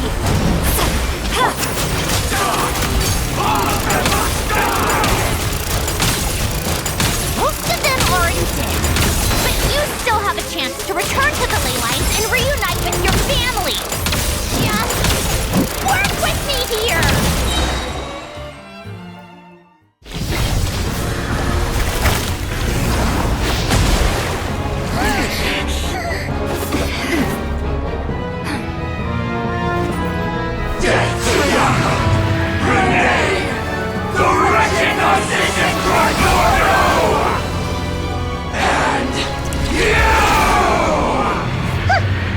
I told you I'm not like them.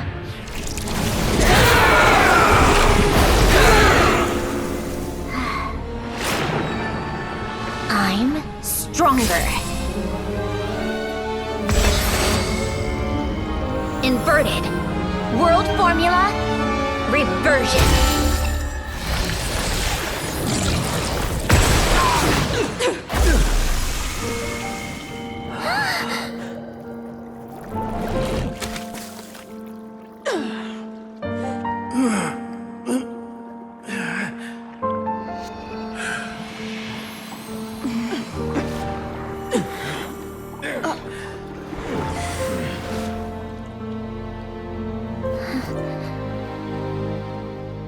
Be at peace among the tides, lost souls.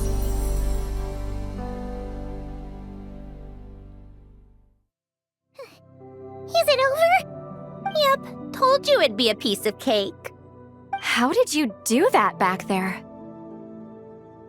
That creature was nothing special. Add a bunch of souls with nowhere to go, a touch of malicious energy, a few impurities, and a whole lot of resentment, and that's what you get. All I did was separate the original souls from the rest of the filth, allowing them to be accepted by the current rules of the world. The principle behind the world formula is divergence. Starting from a point of origin, it deconstructs and reconstructs the possibilities of the world to find certain answers. So, it would follow that reverse calculating the world formula allows us to achieve convergence and restoration instead. Using a numerological array, I was able to do just that. It's similar to the concept of homological reduction in mathematics. I reduced them to the basic fundamental essence of their being without changing their underlying nature. That meant... never mind. Judging by all the blank stares, I'm guessing you don't actually care. I think I finally understand how Outlanders feel when I ramble on about shaman stuff.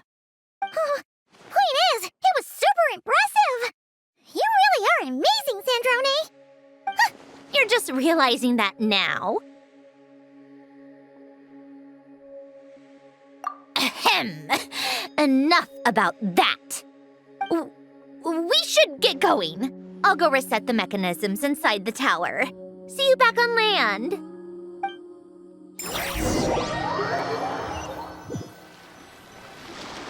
Well, that's one old mess for the books. Glad to have that over and done with. Feels nice to do a good deed every once in a while. You helped everyone out a bunch and not cry, too. Kinda seems like you're just a good person at heart. I wouldn't be so sure. I'll be heading back to the Fatui soon enough. You two are too trusting sometimes. Fine. Just don't say I didn't warn you when it comes back to bite you. Well, where to next? Back to the ship? Yeah! Your personal business, the Narcissism thing, it's all resolved. That means you can see the people that need seeing now, right, Sandrone? Oh, everyone's gonna be so happy you're back! You wouldn't catch me dead admitting to this before, but... yeah, I really have missed everyone. Columbina's a special case, though. This time, I'm definitely getting her back for all her annoying antics over the years.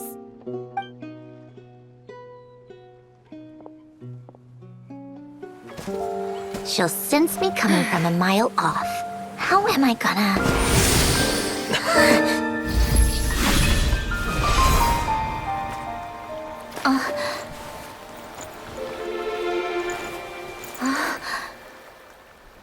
Sandrone? Is it really you? You're back? You didn't tell me. You avoided me. Why?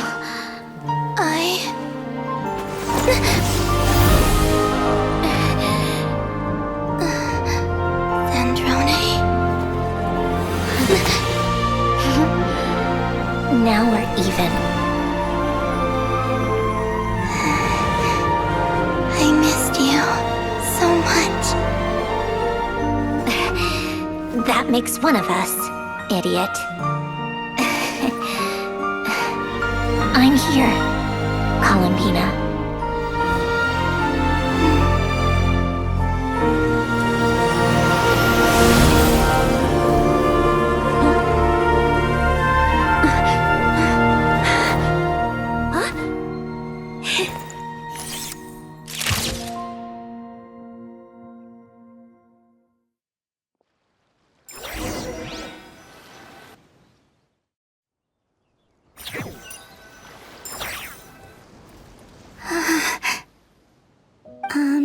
Sandrone.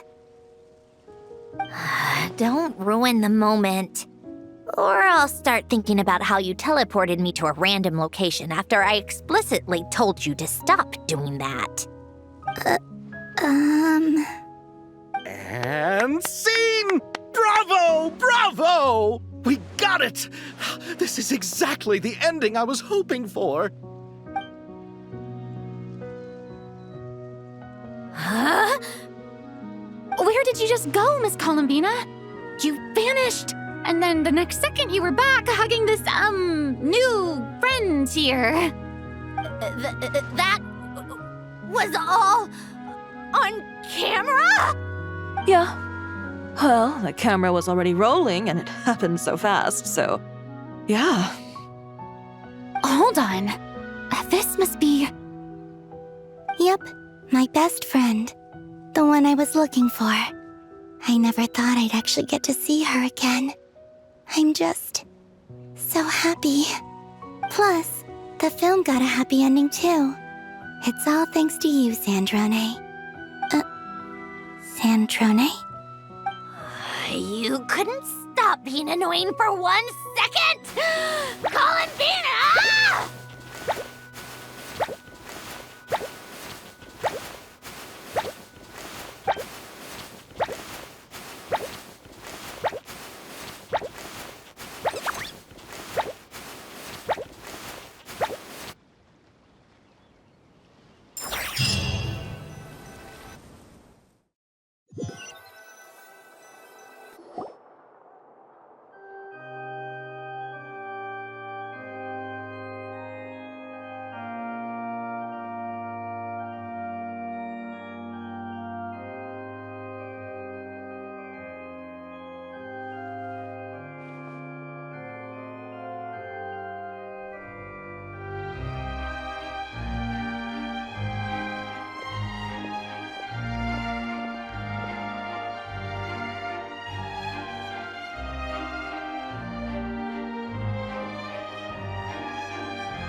As expected, going to the opera house is the true way to enjoy a film.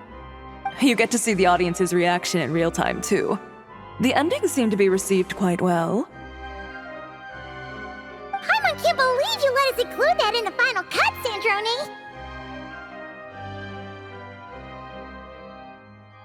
You even agreed to help us reshoot a couple of shots. Thanks a million. Most of it was caught on camera already, so it's not like I had much of a choice. Besides, the film I'm in is going to be anything less than perfect. What are you laughing at? Nothing. It was just interesting to see us on screen together. I'm glad this moment is going to be preserved forever. Just a pity we didn't take home the Farina Award this time around. Well, artistic films can rarely compete with commercial ones. You should have prepared yourself for this the minute you changed the script. True. Oh, did I hear someone mention the Farina Award? Come on, don't gloat. I won't. Our crew winning the Farina Award was a team effort after all. Costume design, script adaptation. Ooh, and the practical effects were so realistic. The flames and explosions even made me jump while we were filming. A lot of the effects were based on actual items the Special Patrol confiscated from criminals. Who knew they'd serve another purpose, right? But it turned out amazing! Really brought the thrilling scenes from the novel to life. Fontaine's film industry is seriously impressive. Which film did you vote for, Silali? Isn't it obvious? Great Detective Hurlock, of course! That's the whole reason I'm here! You all should be proud, though. A lot of critics are saying really good things about your film, too. Longing and loss, searching for something even after it's gone. It's a film that makes you think about life and how important it is to explore those themes. Well, that is what the art of storytelling is for. Watching a film with friends is so much fun! There's so much to talk about! Ooh, let's throw a celebration later then! We're all old friends! Oh, we could find a place and chat to our heart's content! How about the Winglet? That's perfect! Friends and family are more than welcome too. So if you want to bring people, don't be shy. You all can head over first and make yourselves at home. I'll bring over some refreshments in a bit. I just have one more stop to make first. Can I come?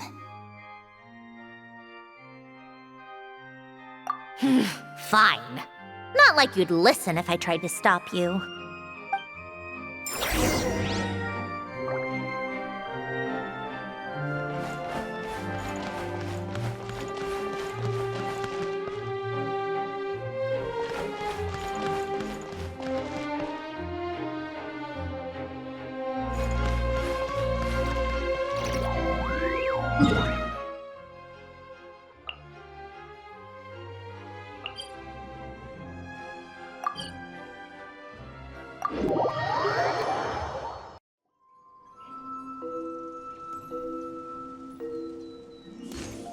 Wait, is this?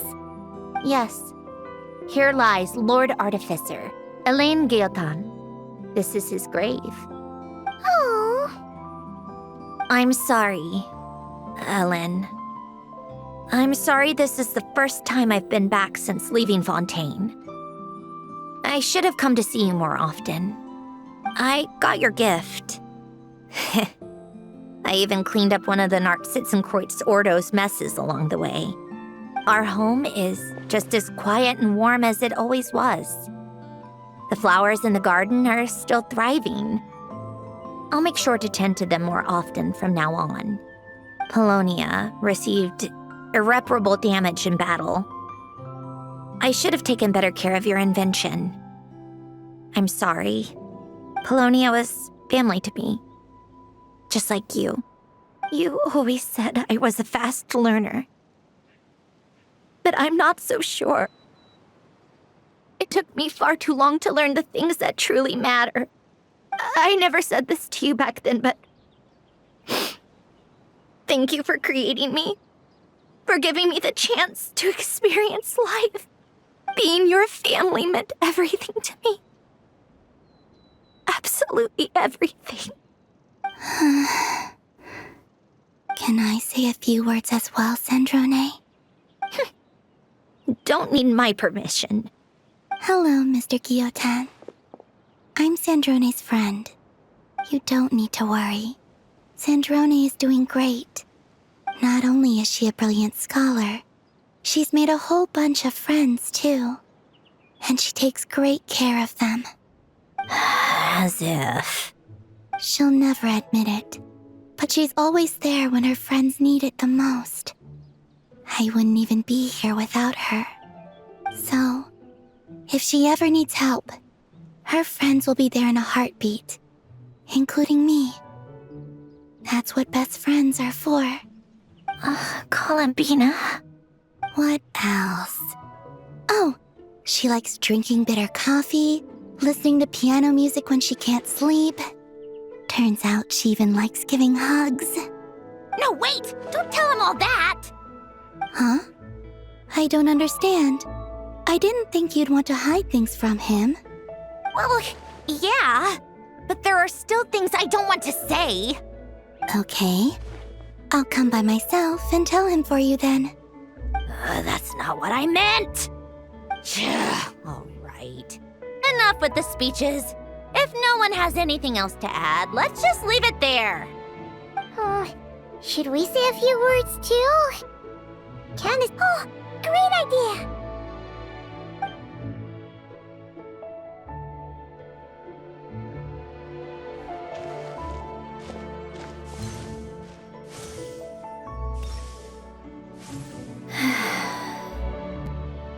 Goodbye, Ellen.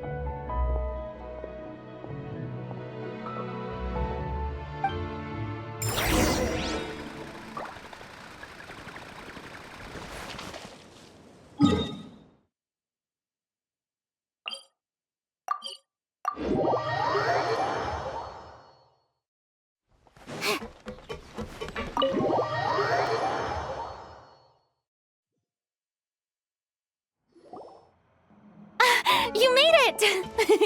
The party's already started. Oh, but, you didn't bring anyone else along? I thought you headed out to invite some friends. We did invite a friend, actually. She'll be here soon. She's even bringing some desserts to have over tea. You should join us later, Miss Farina. I do love a tea party. Then don't mind if I do. This seems like a fun occasion. Let's go talk with everyone. Good idea! We'll introduce you to all our old friends.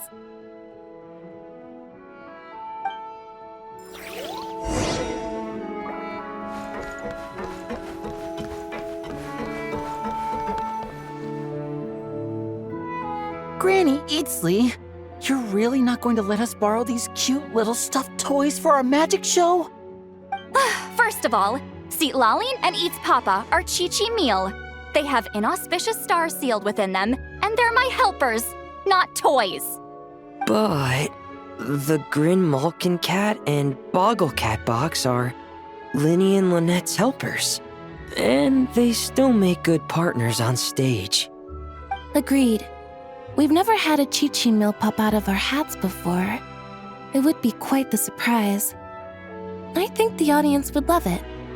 If this was the Masters of the Night Wind, these kids wouldn't have even had the guts to say my name, let alone pester me like this.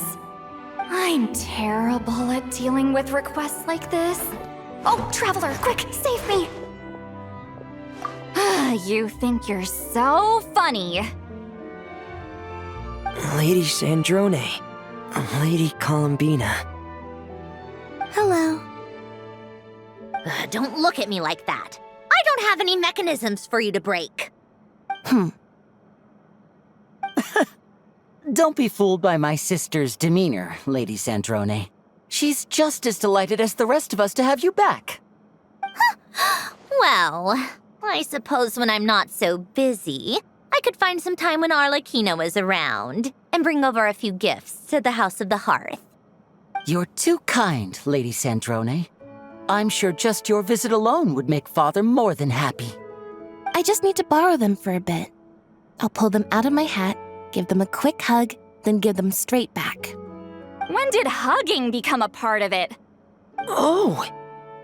I could lend you pair, so you have something to hug in the meantime. He gives really good hugs. I don't need something to hug in the meantime. The issue was never the hugs. How about this? You can have 2 VIP tickets right next to each other. Excellent view. Right next to each other?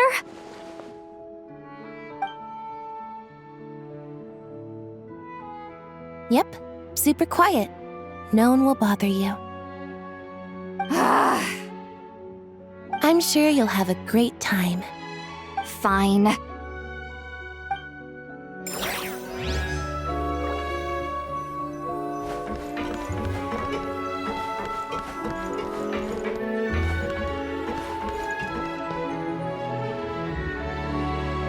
a second! Mr. Baptiste and Veronique! You're here! Friends of yours? Veronique is the prop manager for Musketeer Pictures, and Mr. Baptiste is the author of The 2 Musketeers. Yeah, former prop manager. Now we're just 2 criminals serving our time. Thanks to Duke Risley and Nurse Sejuin looking out for us. Not too bad, actually. You make it sound like I'm giving you special treatment.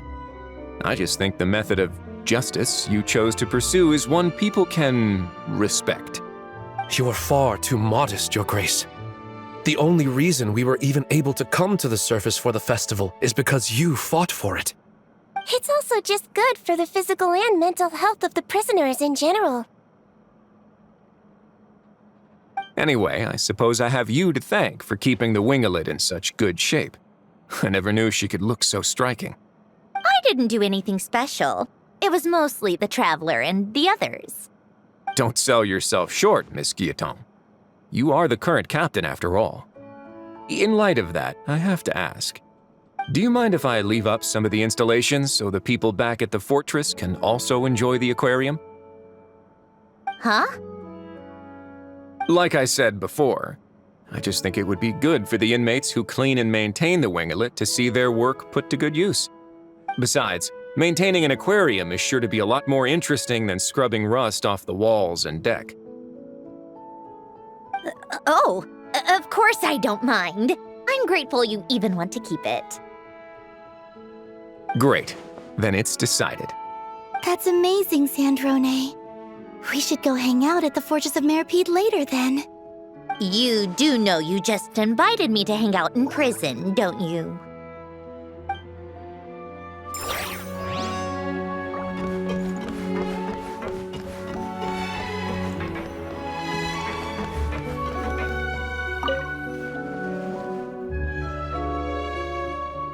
You made it. Sorry for starting the celebrations without you. No worries at all. We're just glad everyone's having such a great time. Oh, right. You've probably seen them around already, but let us introduce you for real. This is... Miss Columbina and Miss Guillotin, right? Oh, we saw the film you were in. It was so touching. Yep. This one started bawling her eyes out right next to me in the theater. I know. I didn't bring nearly enough tissues. Thanks. We saw your film too. I memorized all your names. Oh, guess we can skip the introductions then. Our effects were pretty over the top, right? Some of the extras in the big scenes were actual members of the Spina di Rosula. So basically, your contribution was creating realistic-looking chaos. That wasn't the only realistic aspect. Miss Chevres and Miss Emily were also kind enough to lend their expertise on criminal investigations and forensics. Oh, it was nothing. I was just honored to take part and help out. Wow! No wonder your film turned out so good. You basically had an expert in every field. Talk about a stacked crew. Oh, speaking of, want to join in on a round of tabletop troupe later, Miss Columbina and Miss Guillotin? I mean, what better place for a party than a party? Here we go again. That sounds interesting. Yes! Persuasion successful! What about you, Miss Guillotin? I guess one round couldn't hurt. Critical success!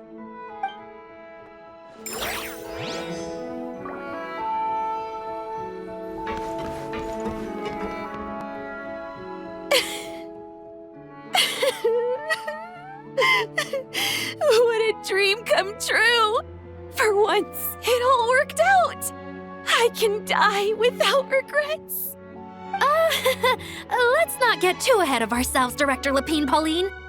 What was in that piece of cake you just handed her, Escoffier?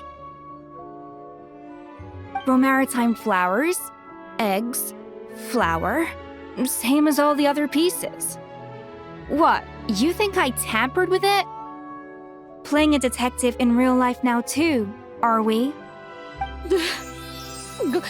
Oh, it's so delicious! I'm so happy! My life has peaked!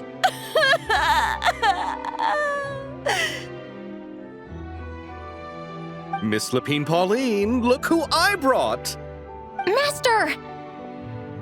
Wait, what happened to your face? Why are you crying? Never mind my face. Here, let me introduce you. This is Miss Charlotte and Miss Escoffier. Things are sounding lively over here. Oh, look who it is! Perfect timing. I was so busy with the shoot, I feel like we barely got to talk. And the elusive Miss Guillotin. It's great to see you. Thank you so much for letting us use the boat free of charge.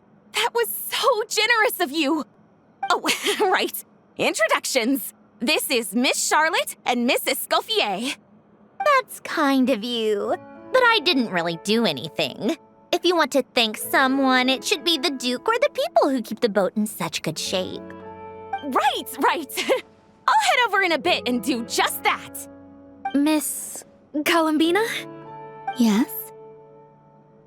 Could I interview you sometime?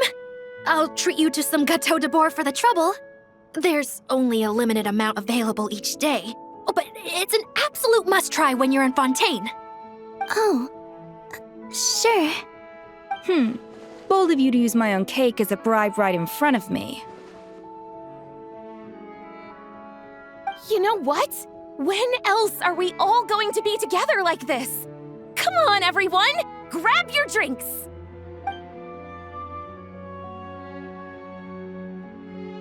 Are we going to toast? Yup! Come on! Sante!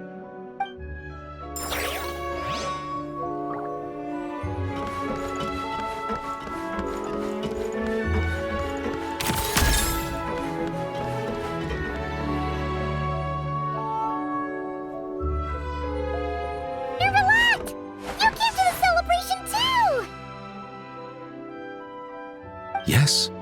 I can only hope my presence does not make anyone ill at ease. Who's this? All right! This is Nervalette, the Eudex of Fontaine. And this is Columbina and Sandrone. Greetings. Hello. These two must be the Fatus and former Fatus related to the recent incident in Nordcry. I read about them in the diplomatic report. The Eudex? Oh, the dragon that cries a lot. Oh, well... Jeez, Columbina. That's your takeaway from all those Fatui meetings? Seriously? Is that truly how I'm portrayed in the Fatui's intelligence? You must put a lot of people in prison then. Well, it would be more accurate to say I pass judgment on their crimes. All trials in Fontaine strive for fairness and justice, so as to avoid imprisoning the innocent. So, only the people who deserve it get sent to prison. Well, deserve is quite a subjective metric, is it not?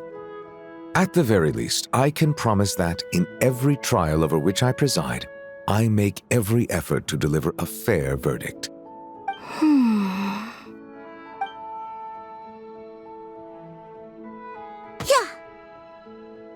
Oh, for the love of...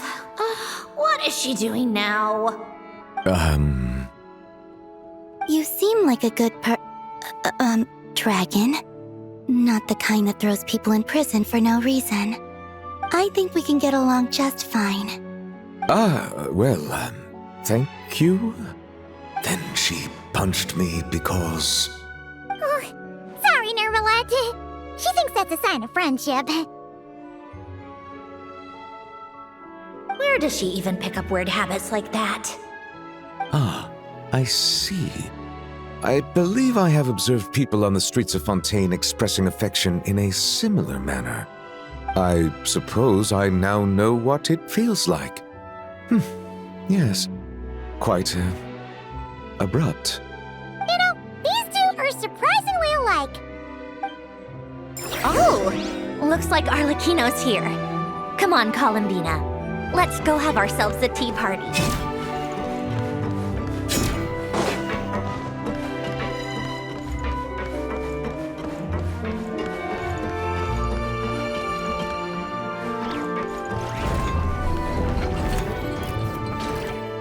Well, it's been quite some time since the three of us gathered to drink tea like this. Yes, but your tea is as good as ever, Sandrone. Of course it is. The pastries you brought aren't half bad either, Arlecchino. I'm glad to hear it. Are they to your liking, Miss Farina? If I remember correctly, this particular cake is your favorite. Yes, thank you. The tea and pastries are absolutely delicious. I can't believe I'm casually sipping tea with 3 harbingers. Or are some of them former harbingers? Who knows? Due to diplomatic reasons at the time, our last tea party was rather tense, wasn't it, Miss Farina? You have my apologies. But this is simply a casual gathering of close friends. So I do hope you can relax and enjoy yourself. Of course! I appreciate the hospitality, in both cases. Next time, let me be the one to treat all of you. I'm sure we'd all be delighted to have you join us more often. The same goes for you two. Of course we should do this again! We've all been through thick and thin together by this point. This is nice, Sandrone. It reminds me of the happy times back in Snezhnaya, when things were so lively. Yeah. To be honest, I never thought these gatherings would feel this lively ever again. Well, I think I speak for all of us when I say we're truly glad you're back, Sandrone. Me too. I've realized that holding on to what matters doesn't just mean protecting what you already have. By reaching out and striving for something new, you can gain much more than you think. No, that certainly doesn't sound like something the old you would say. Well, I'm only going to say it once, so don't get used to it. Who knows? Perhaps your tea parties will only get livelier from here on out. Once you return to the Fatui, we'll have more opportunities to keep in touch in any case. I want to spend more time together too, but I don't want to go back to the Fatui. Well, Notcry isn't too far from Snezhnograd. It shouldn't be hard to find a place where we can all get together. Oh, and then I can sing for you, or put on some of your favorite music, just like the old days. Speaking of music, I spotted a mechanical piano below deck. Is it yours, Miss Guillotin? Yes. Reclaimed, I suppose you could say. Why don't you play something for us?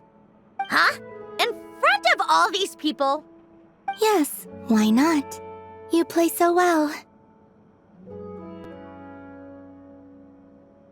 Yeah, come on! Just a little, please? For the love of... Fine! 1 piece, and that's it.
Musketeer Pictures!